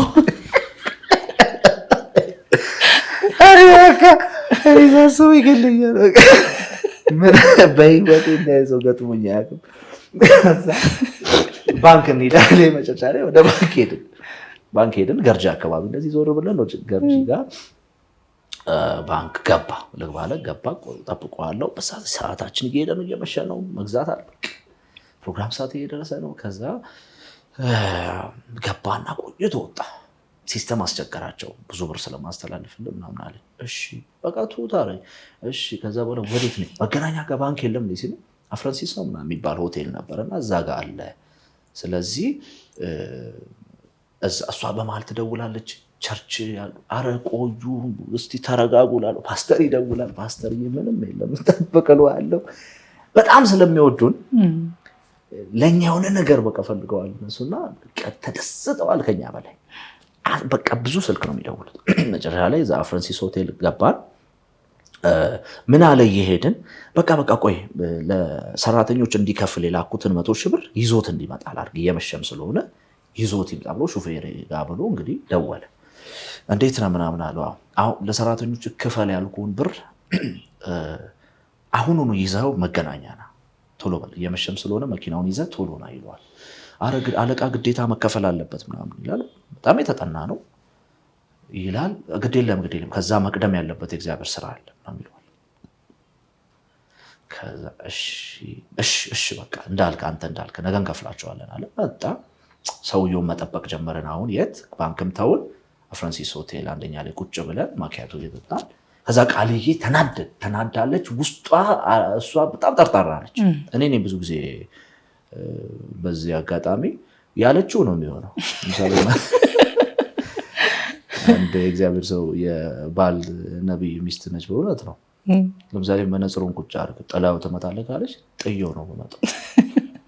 እንትኑን አትያዘው ካለች ይሆናል፣ ያለችው ነው የሚሆነው። ሰርጋችንን በተመለከተ ሰርጌ እንደዚህ ነው አለች፣ እንደዛው ነው የሆነው ነው ብዙ ጊዜ። ስለዚህ ግን ያኔ ገና ስለሆንኩኝ ኧረ አንቺ ደግሞ ምናምን ነው የምላት። እንትና አሁን ነው እዚህ ስለት ላይ ደረስኩት። መጀመሪያ በቃ መጋጨት ነው። ከዛ በኋላ እሷ የሆነ ውስጧ ደስ አላላትም። ሰዓታችን የተበላ ነው፣ እየቀለዳችሁ ነው ግድ የለም። እኔ ደግሞ ነገሩንም ላብራራላት አልቻልኩም። አጠገቤ ነው ያለው። ታገሺ ማሬ፣ ቀስ በይ፣ ምንም ነገር ይደርሳል፣ ታገሺ እላታለሁ። ሰዓት እየሄደ እኮ መታ ከጓደኛዬ ጋር መኪና ውስጥ መታ ቁጭ አለች። ቁልፍ ተቀበለች፣ መኪና ውስጥ ቁጭ አለች። እግዚአብሔር ሲረዳኝ ነው መታ ቁልፍ ተቀብላኝ መኪና ውስጥ የተቀመጠችው። አንድ ጓደኛች ነበር፣ ቁጭ አሉ እኛ ላን። ከዛ ደረሰ አለኝ። ደረሰ አሁን 100,000 ብር ይዘህ ትሄዳለህ ይለኝ። በቃ እኔ ያው በጣም ደስታ ውስጥ ነኝ። 100,000 ብር አይቼ አላውቅም። 100,000 ብር ሊሰጠን ነው፣ የቤት ዕቃ ልገዛ ነው። አስቢ በቃ መጨረሻ ላይ ደርሷል አለኝ።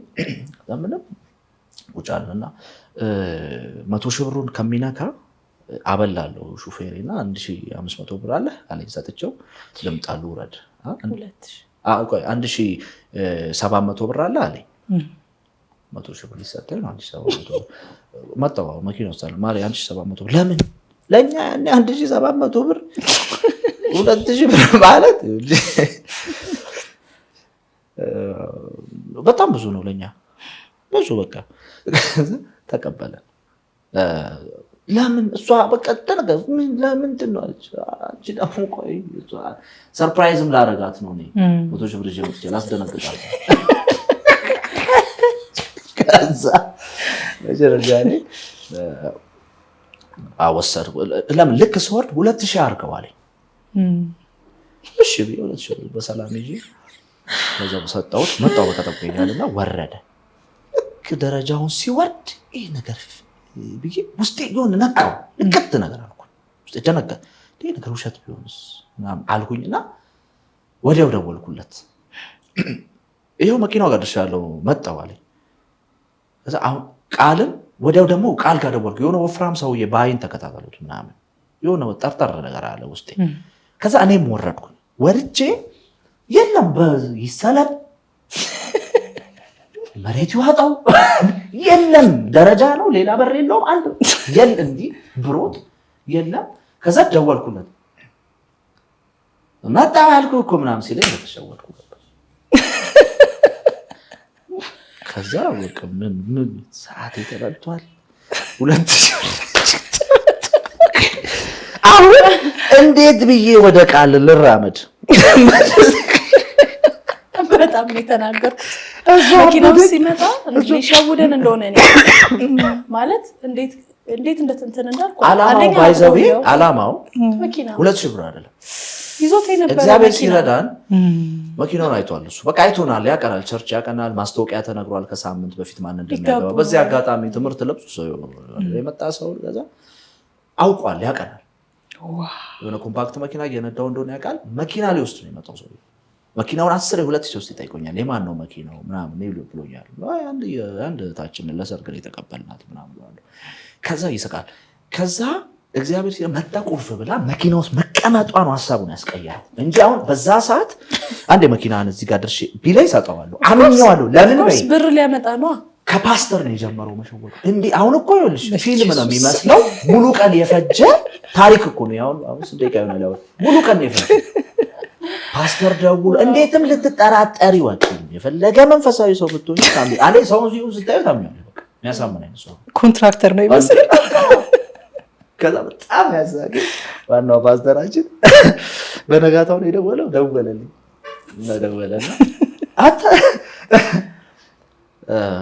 የሆነ ሰው ብር ባረቃችሁ አሉኝ ምናምን ሲል ምን ኧረ እኔ ነኝ የባረኩት ማለት ሞተ። በቃ ሞተ። እናንተ ድሮስ ምናምን አለ እንዴ እኔ ጋሽ ፓስተር ተስፋዬን ሸውዶ እኔ ማን አባቶች አልበል አልኩኝ። ታሪክ ለ2000 ብር መሆኑ ነው የሚያስቀኝ። ቀኑ ሙሉ ለፋ ጊዜ በሰዓቱ ደግሞ ለኛ በማግስቱ መስካለን እቃ እየገዛን ነው ምናምን ካለ ላይ መውሰድ በጣም በቃ እና እንዴት እንግባባ። በቃ እኔ አለቀስኩ በጣም ከመናደድ የተነሳ። አልሰማኸኝም መጀመሪያም እየነገርኩ ነው እንደ 5 ሳንቲም እንዳሰጠው ሰውዬ ያልኩት ነው። ከእጄ 2000 ብር ይዞ ሄደ። እና በቃ የተፈጠረው ነገር በመሀል ደግሞ አገልግሎት ነበረኝና ኦሬዲ ሰዓት ደርሷል። በቃ አንተ እኮ ነህ ኦሬዲ ብሩን ቃል የገባልን አንተ ላይ ነገም ታስገባልኛለህ፣ ችግር የለውም ሰዓት የለም በቃ ልሂዱላ ብየዋለሁ ስለው በጭራሽ ዛሬ እንቅልፍ ይወስደኝ። እንዴት ይወስደዋል እሱ 2000 ባይወስደው ደስ ይለኛል እስካሁን። መጨረሻ ላይ ፓስተር ጋር ደወልኩኝ። በጣም እንደማልደርስ ሲገባኝ ፕሮግራም ያስያዘኝ ፓስተር ጋር ደወልኩኝ። ፓስተር በቃ እንደዚህ ሰው ያቀናል ይወደናል እንዴ አረ እንዳመጣ እኔ እዘምራለሁ።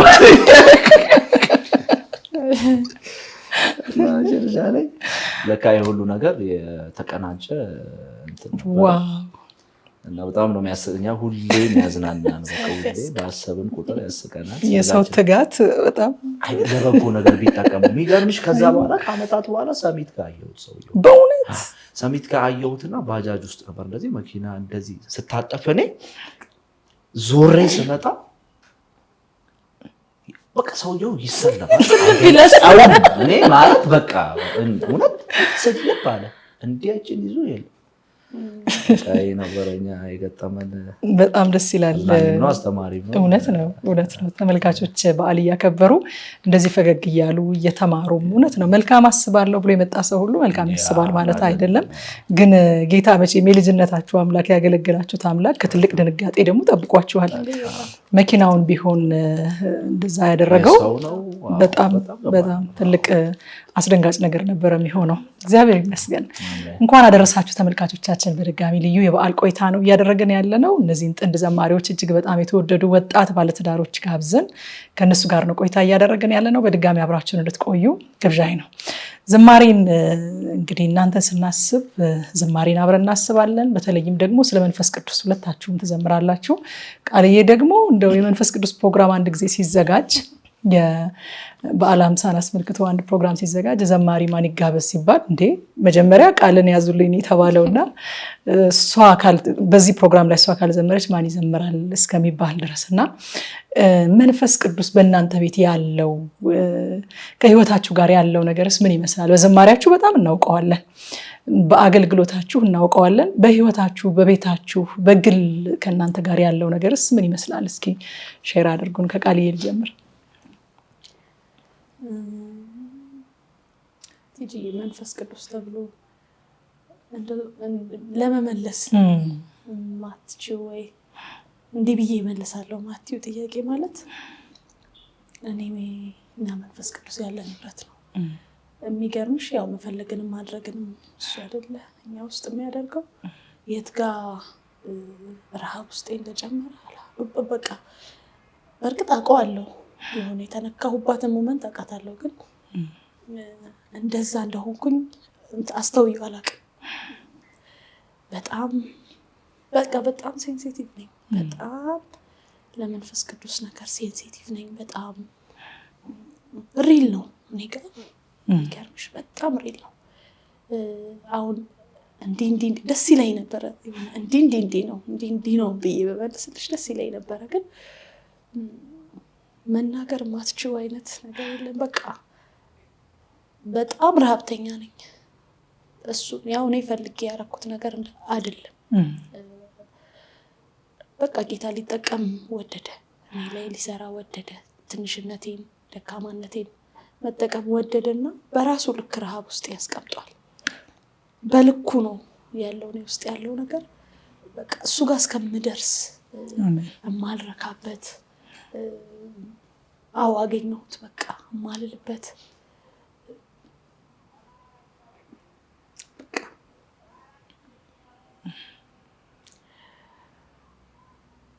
ወደዋለሁ። በጣም ነው የምወደው ማለት በጣም ነው የምወደው። በቃ በጣም ኢዝራኤል እኔ ቤት አይቻለሁ፣ ልቤን ሲደግፍ አይቻለሁ፣ ጓደኛ ሲሆነኝ ወዳጅ ሲሆነኝ አይቻለሁ። ክፉ ቀን ክፉ እንደሆነ ሳላስተውል ሳልፍ አይቻለሁ። ለምን ብዬ ካለፈ በኋላ ሳየው ለካ የእግዚአብሔር አብሮነት አብሮኝ ነው። ቁስል እስከማይመስለኝ ድረስ፣ ህመም እስከማይመስለኝ ድረስ፣ ደስታም ደስታ ልክ የእግዚአብሔርን መገኘት ሳገኘው ነው ያለሁበትን ነገር የምረሳው፣ ያለሁበትን ነገር የማላስተውልበት መናካት የሆነ ረሃብ ከቶብኛል። አሁን እንዴት ዲስክራይብ እንደማደርገው አላውቅም በእውነት። የሆነ ረሃብ አለ ውስጤ፣ የሆነ ንክኪ ያለ ውስጤ። ስለምንም መጸለይ አልችልም። ተንበርክኬ ርዕሶቼን፣ ጥያቄዎቼን፣ ጉዳዮቼን ይዤ ልጸልይ እንደሆነ ሳስብ እንደማልጸልይበት አውቀዋለሁ። ገና ሳልበረከክ እንደማልጸልይበት ነክቶኝ ራሴን የሆነ ቦታ ላይ ነው ማገኘው። ራሴን አልቅሼ ነው ማገኘው፣ ስወደው ነው ማገኘው፣ ስፈልገው ነው ማገኘው። እነሱ ነገሮች መዝሙር እየሆኑ መጡ። ከሁኔታው ውስጥ የእግዚአብሔርን አብሮነት ስረዳ፣ ዜማ ሲሰጠኝ፣ ከዛ ምን አለን ሲያስብለኝ፣ በጣም በከባድ ሁኔታ ውስጥ ምንም የለም ብዬ ስደመድም ከመንፈስ ቅዱስ ውጭ በቃ ምንም የለም። ልጅን የሚያክል ነገር ይዤ ከአጠገቤ ሰው አጥቼ ምናምን አይገርመኝም። ገብቶሻል? የተደረገውን ነገር ምንም አልመሰለኝም ማለቴ ሳይሆን የእግዚአብሔር መገኘት ሆነ ሲገርመኝ ያገኘሁት የእግዚአብሔር አብሮነት፣ የእግዚአብሔር እኔን መጠገን፣ እኔን መያዝ። ከዛ በዛ ውስጥ ነው ከመንፈስ ቅዱስ ጋር ያለኝ ነገር እየዳበረ የመጣው። የቱ ጋር ነካሽ ብትይኝ ሜቢ ጊዜውን ላስታውሰው እችላለሁ፣ ግን እስካሁን ድረስ የማላብራራው ነገር ማለት እንዴት ነው የሚያደርግሽ፣ እንዴት ነው የምትወጂው፣ እንዴት ነው የምትሆኚው ብትይኝ ላብራራው አልችልም። በቃ በፍቅር ነው የምወደው፣ ወደዋለሁ። በቃ ሪል ቅርቤ። እኔ ጉባኤ ላይ እየዘመርኩ በዚህ አጋጣሚ አይኔን ጨፍኜ እየዘመርኩኝ በጣም ብዙ ነገር የእግዚአብሔርን ህልውና ሙቭ ሲያደርጋ ያለው መንፈስ ቅዱስ ቤቱ ላይ ሲገባ ይታይ ይሆን ለሌላ ሰው ብላለሁ። የእግዚአብሔር ፕሬዘንስ ቤቱን ሲቆጣጠር ያለው እና ከአቅም በላይ የሆነ ፍቅር አለኝ እና መውደዴን በመውደድ መልሶልኛል ብዬ አስባለሁ። ትንሽ ዜማ ሰጥቶኝ ስለሱ አንድም ቢሆን ስንኝ እንድዘምር አድርጎኛል። በቃ እንደምወደው ብቻ ልንገርሽ ዋው እንደምወደው ልንገርሽ። ጌታ ይመስገን።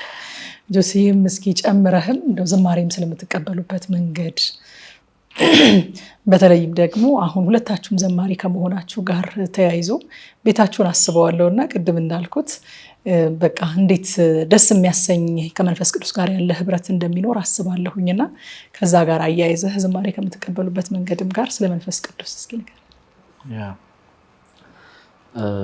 ዝማሬ መቀበያችን መንፈስ ቅዱስ ሁሉ ነገራችን ውስጥ አለ። እኛ ቤት እኛ ህይወት ላይ የሌለበት ቦታ የለም። ህልውናችን ነው፣ ልዩነታችን ነው። ሙሴ እንዳለ በጣም ብዙ ሰው ከሆነ ሰው ወይ ከሆነ ነገር እለይበታለሁ ብሎ የሚያስባቸው ብዙ ነገር ሊኖረው ይችላል። ምድራዊ ነገር ሊኖረው ይችላል፣ ሰው ሊኖረው ይችላል። እኛ ቤት ግን የለም። እኛ ቤት ልዩነታችን እሱ። ጸሎታችንም ያ ነው። ስንጸልይ ሰው ካወቀን በአንተ ያወቀን፣ የመጨረሻ ጸሎታችን በአንተ ያወቀን። የሚገርምሽ ብዙ ቦታ እንደውም አያውቁንም። አንዳንድ ቤት ሄደን ይገርመኛል፣ መዝሙሯ ተከፍቶ ወይ የሆነ መዝሙር ተከፍቶ እየሰሙ ይህችን ልጅ ወዳታለሁ ይላሉ። እኛ እዛ ቁጭ ብለን አያውቋትም እና እስቲ ያት ምናምን ስላት ይደነግጣሉ። ጸሎታችንም ይመስለኛል አንዳንዴ በቃ መታወቂያችን እሱ እንጂ ምናችን እንዲታወቅ መሻትም የለንም እና ልክ ሙሴ እንዳለው አንተ ከኛ ጋር ካልወጣ አይደለ ዘጸአት 33 ላይ በምድር ፊት ካለው ህዝብ ሁሉ የተለየን መሆናችን እኔና ህዝብን ያለው ለካ የህዝቡ ልዩነት ከዛ በፊት እኮ መልአኬን ከፊታችሁ ሰዳለሁ ብሏል አይደል? ጠላቶቻችን አማሌቃውያንን እመታላችኋለሁ ብሏቸዋል። ግን ሙሴ ግደለኝ ያለ አልወጣ ማለት ያለ አንተ ይሄን ለዚህ ልጅ አንተ ከኛ ጋር ካልወጣ ህዝቡ እኮ የሚያቀን ባንተ ነው።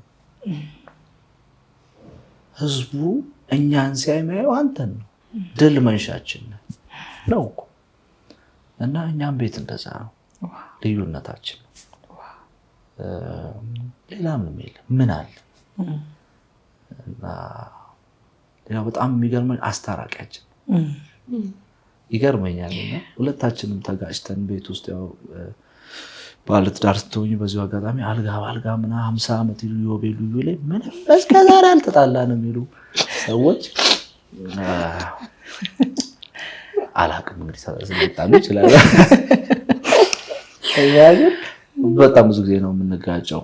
ሀሳብ ነው የሚጋጨው እና መዝሙር እየጻፍን ነው እንጣላለን። እንዲህ ነው መሆን ያለበት፣ ይሄን ሀሳብ ነው መግባት ያለበት ብለን ኖይ ነው ብለና ነገርና እንኮራርፋለን በሆነ አጋጣሚና ይገርምሻል። ግን ተኮራርፈን መንፈስ ቅዱስ ሲያገኝሽ ሲነካሽ ሲሞላሽ እስቲ የሆነ ነገር የተሞላ የሆነ ሃይላንድ ውስጥ ሙሉ ሃይላንድ ውስጥ ምን ትከችበታለሽ?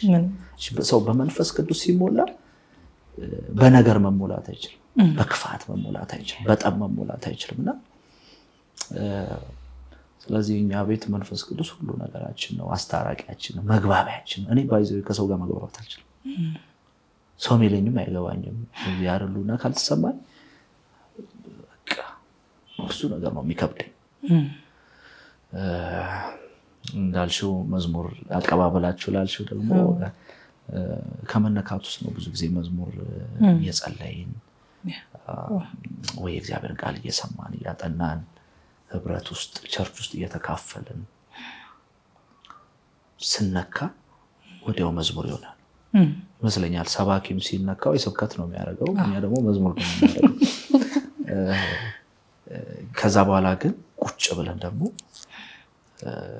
የተቀበልነውን ያንን መዝሙር ቁጭ ብለን ከእግዚአብሔር ቃል አንጻር አውዱን የጠበቀ ነው የሚለው ደግሞ ቁጭ ብለን ያው እግዚአብሔር ይመስገን አንድ ላይ ስለሆነ ድሮ የሆነ ሰው ጋር ደውለን እንደዚህ ይባላሉ ምናምን ትያለሽ ወይ ሰው ታማ አሁን ግን እርስ በርስ ሁለት ስለሆነ ቁጭ ብለን ጊዜ ወስደን አመት የሚፈጅ መዝሙር አለ። አመት የሚያስቸኩለን ነገር የለም። አሁን ሰዎች በቃ እናንተ በአመት አንድ መዝሙር ነው የምትለቁት ምን የሚያስቸኩል ነገር አለ? መልእክት ነው። ምንም ምን ዘምረው መዝሙር አላጣን እንትን እኮ አይደለም። ይሄን አይል መዝሙር አለ ለማለት እኮ አይደለም ምን ዘምረው አይደል? በዩቲዩብ ስላለን ደግሞ በየሳምንቱ እንትን ግባት ስለሚፈልግ እኛውን ይሞታል ይሉናል። ለምን ይቀሰቀሱዋል? ጌታ ይሞት እኛ እንትን መልእክት ሲኖርሽ ስትነኪ ጥሩ ነው። እኛ ቤት እንደዛ ነው። ብዙ ጊዜ እንደዛ ነው። ብዙ ይባላል ስለ መንፈስ ቅዱስ ግን በጥቂቱ ለማለት ያክል። ዝማሬ አቀባበልን ካነሳን እንግዲህ ልዩ ነው ለኔ ልዩ ነው የምትሉትን ዝማሬ እስኪ ንገሩን። ቃሌ አንቺ ልጀምር። ምክንያቱንም ነው የምትናገሩት አይደል?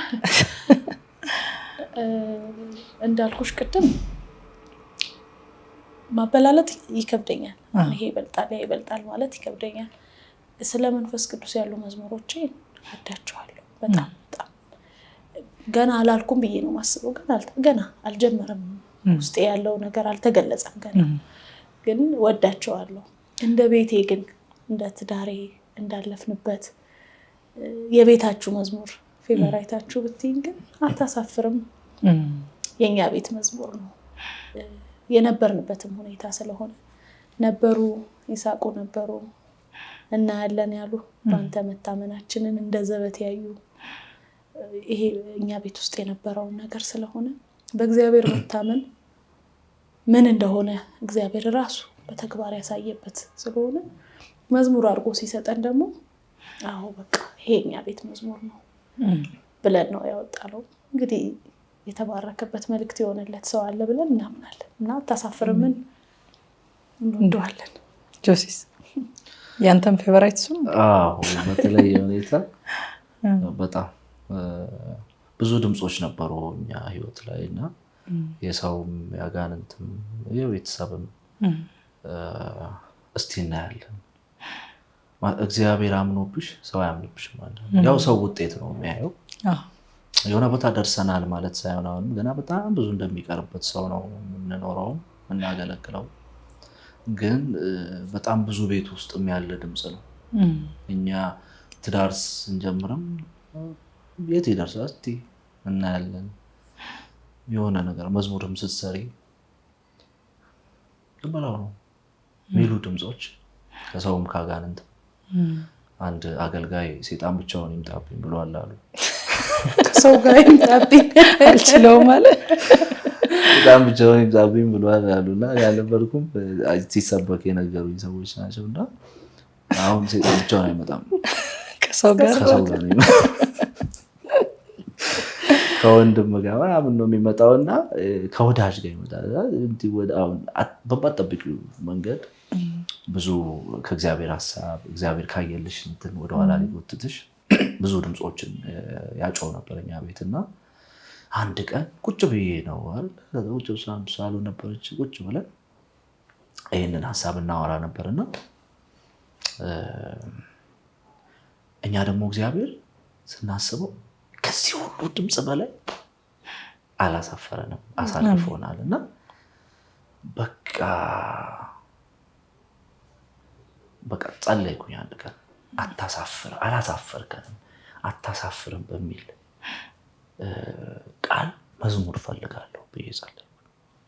መዝሙር ስጠን ከዛ ነገርኳትና ጸለይ።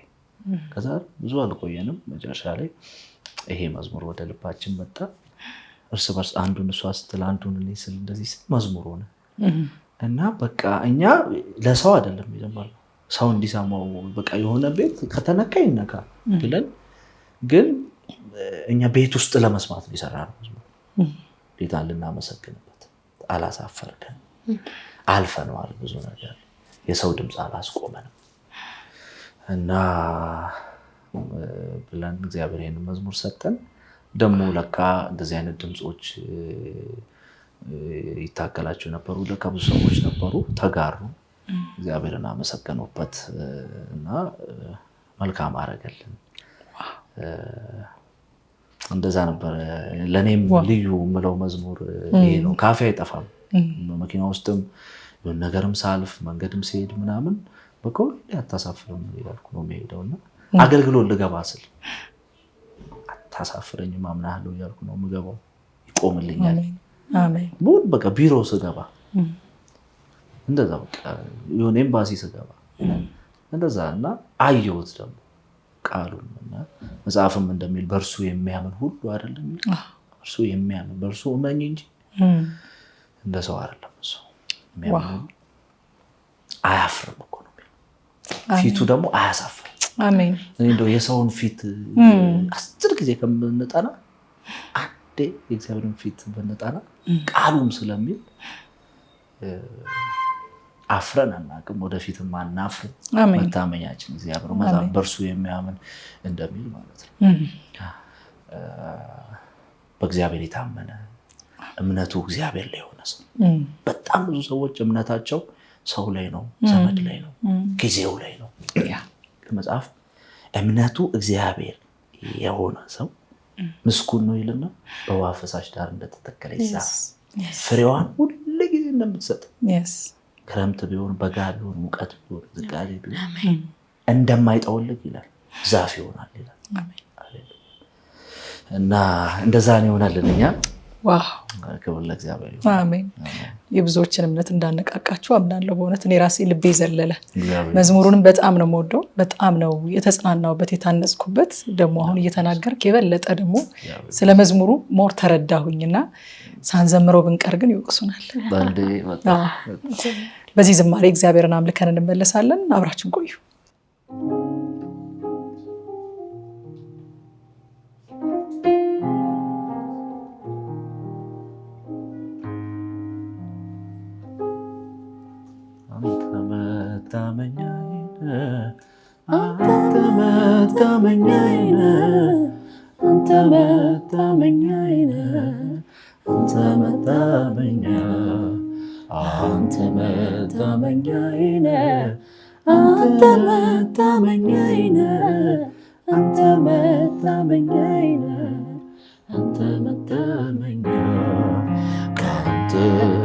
ያለው ተጋደጋ ልቤ ከቶ አይሰጋ ባንተ ብያለው ርፍ ሺቶሩ ቢሰልፍ ካንተ ብያለው ተጋደጋ ልቤ ከቶ አይሰጋ ባንተ ብያለው ርፍ ሺቶሩ ቢሰልፍ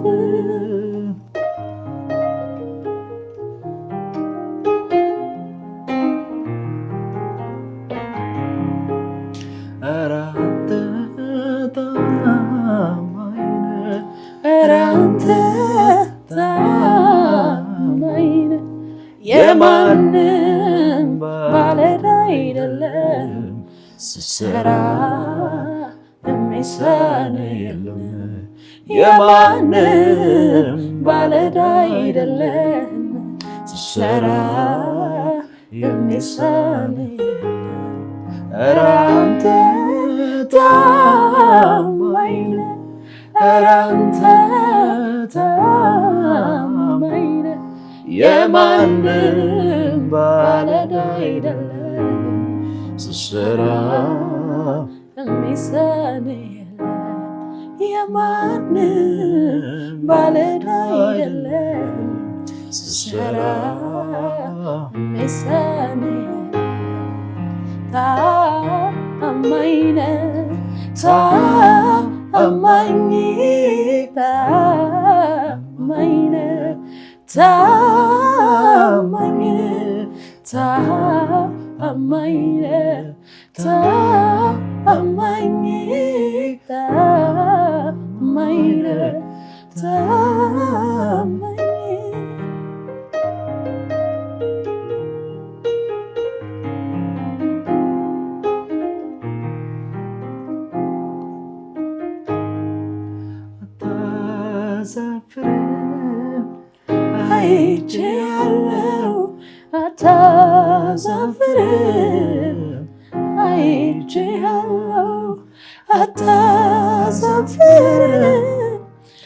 አይቼሃለሁ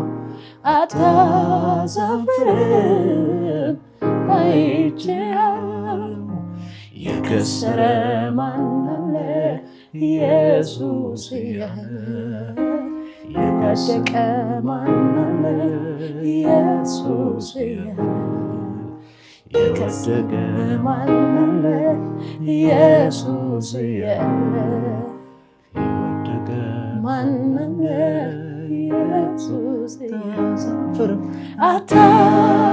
አታሳፍርም አይቼሃለሁ አታሳፍርም አይቼሃለሁ አታሳፍርም አይቼሃለሁ አታሳፍርም አይቼሃለሁ የከሰረ ማን አለ ኢየሱስ ያለ የወደቀ ማን አለ ኢየሱስ ያለ የከሰረ ማን አለ ኢየሱስ ያለ የወደቀ ማን አለ ኢየሱስ ያለ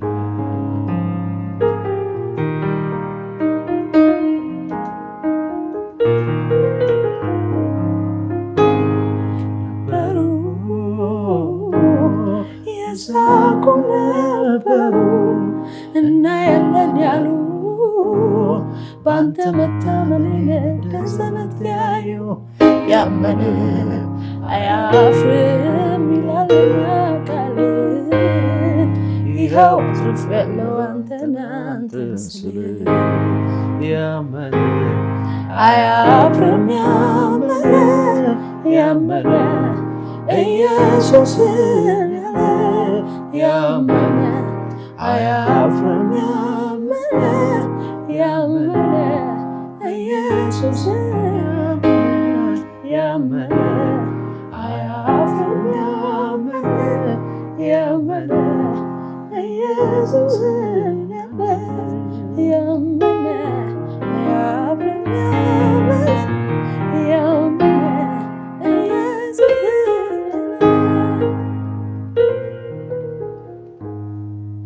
የተወዳጁ ተመልካቾቻችን ተመልሰን መጥተናል። በድጋሚ እንኳን ለጌታችንና ለመድኃኒታችን ለኢየሱስ ክርስቶስ የልደት መታሰቢያ በዓል በሰላም አደረሳችሁ። የኒቆዲሞስ ሾው ነው እያደረግን ያለነው ደግሞ ልዩ የበዓል ቆይታ ከተወደዱ ጥንድ ዘማሪያን ጋር ነው። በድጋሚ አብራችሁን ቆዩ። እግዚአብሔር ይመስገን መልካም ጊዜ እያሳለፍን ነው ዛሬና እስኪ ቸርች ውስጥ ያሉ ወጣቶች እናንተ እንግዲህ በ20 ዓመትና በ23 ዓመት ተጋብታችሁ እግዚአብሔር ታማኝነቱን ገልጾላችሁ በእግዚአብሔር ታማኝነት እስከዛሬ ድረስ አላችሁ ደግሞም ትኖራላችሁ። ያንን ታማኝነቱን ደግሞ መልሳችሁ ዘመራችሁት እና ወጣቶቻችን ጋብቻን ሲያስቡ ምን ያስቡ? ለእናንተ ለአገልግሎታችሁ ምን አይነት አስተዋጽኦ ነው ያበረከተው? እንደው መግባት ለፈሩም ለመግባትም ለሚንደረደሩም እስኪ የምትሉትን ነገር መልክት አስተላልፉ።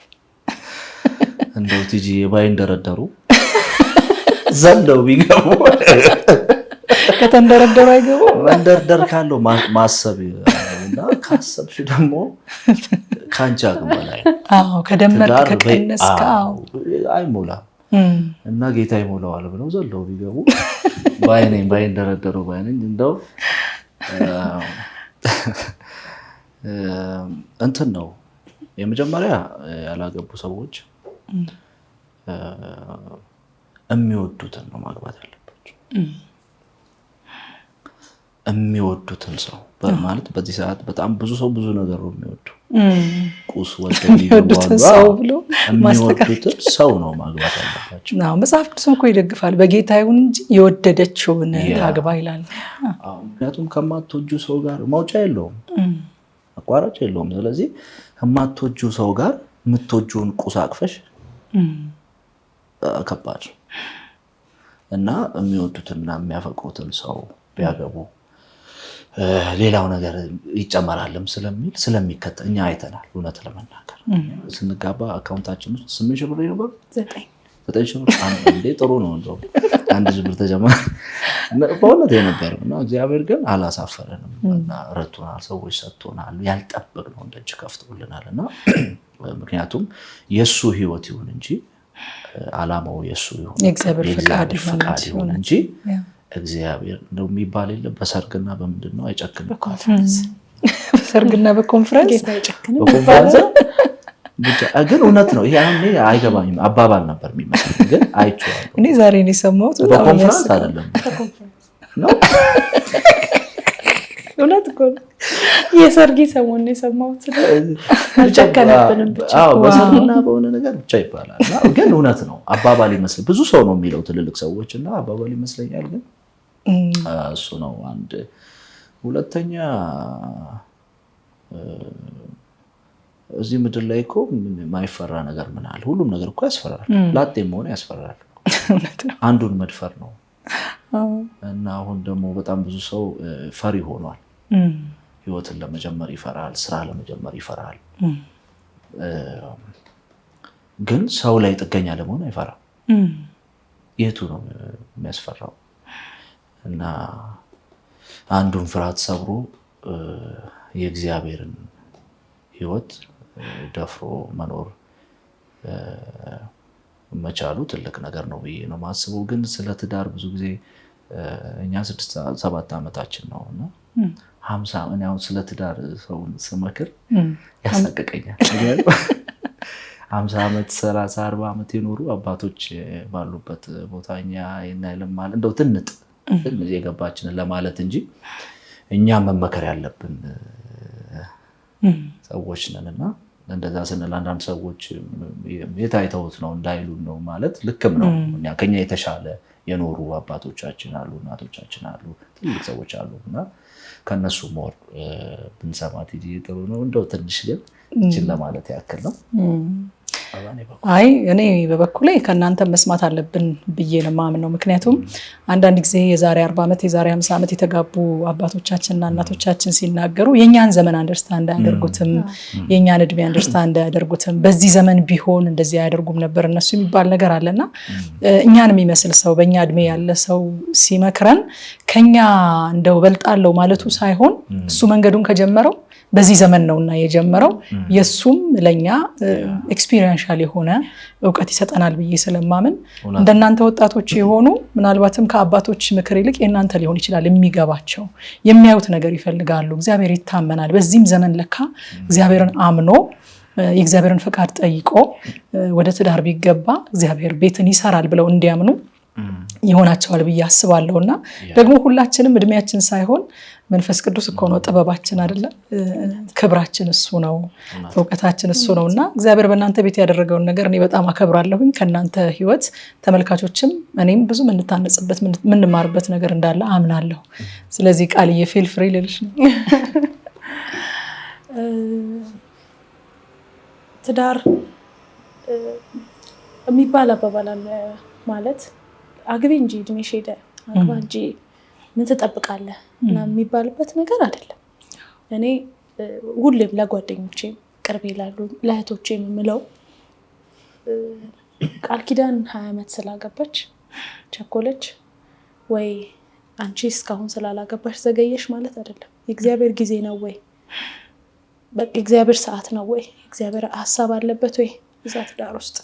ከዛ ግን ዋናው ቁም ነገሩ እኔ ሳገባ አሁን ሌላውን ሳይሆን የኔ ሳገባ እርግጠኛ ሆኜ የገባሁበትም ለሰው ምምለው አጠገብ ይላለው ሰው ምምለው ካንቺ ፍቅር በላይ በሱ ፍቅር እርግጠኛ ነሽ ወይ በመታከቢው ሰው እኔ ብዬ የገባሁት እንደዛ ነው። ይወደኛል ወይ በእውነት ያኖረኛል ወይ ብዬ አልገባሁም። ያስተዳድረኛል ወይ እንዴት እንሆናለን ብዬ ሜቢ እሱ መታሰብ የሚገባው ቦታ ሊኖር ይችላል።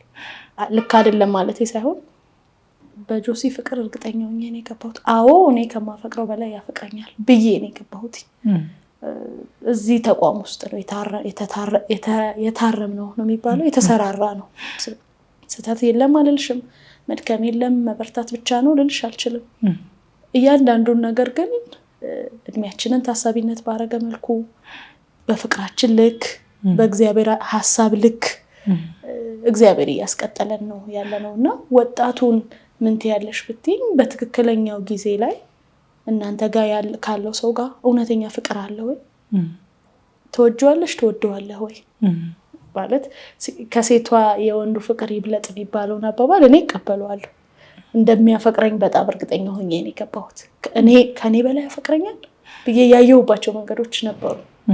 መጽሐፍ ቅዱሳዊም ነው እኮ ይውደዳት ነው የሚለው እኮ ስለ ወንድ ኳሊፊኬሽን ሲያስቀምጥ ኤፌሶን ላይ ይውደዳት ነው የሚለው። እሷ ደግሞ ታክብረው ነው የሚለው። ሰሚት ማድረግ ትችላለች ወይ? መገዛት ትችላለች? ለዛ ፍቅር መገዛት ትችላለች?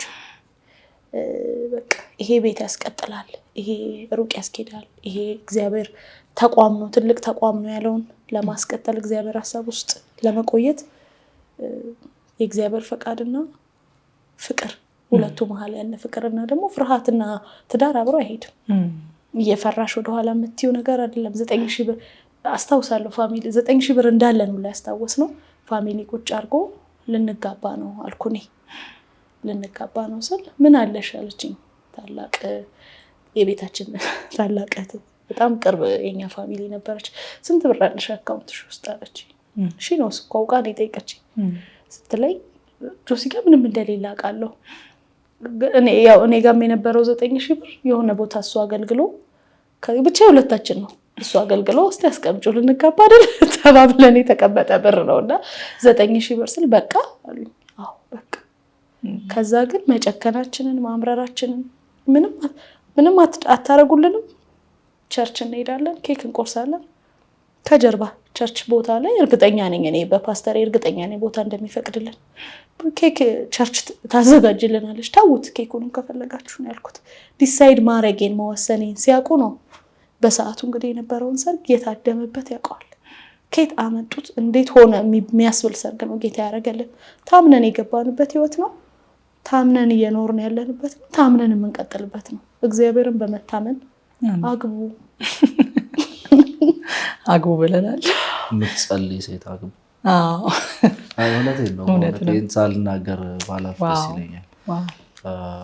በጣም ከብዙ ጥሩ ባለትዳሮች ቤት በጣም የምትጸልይ ሚስት አለች። እውነቴን። ምክንያቱም ቤቱ ይጠበቃል እና እኔ በዚህ በእውነት ቃልዬን በጣም ነው ማመሰግናት። በቃ ለአገልግሎት ትጸልያለች፣ ለራሷ ለልጆቹ ትጸልያለች።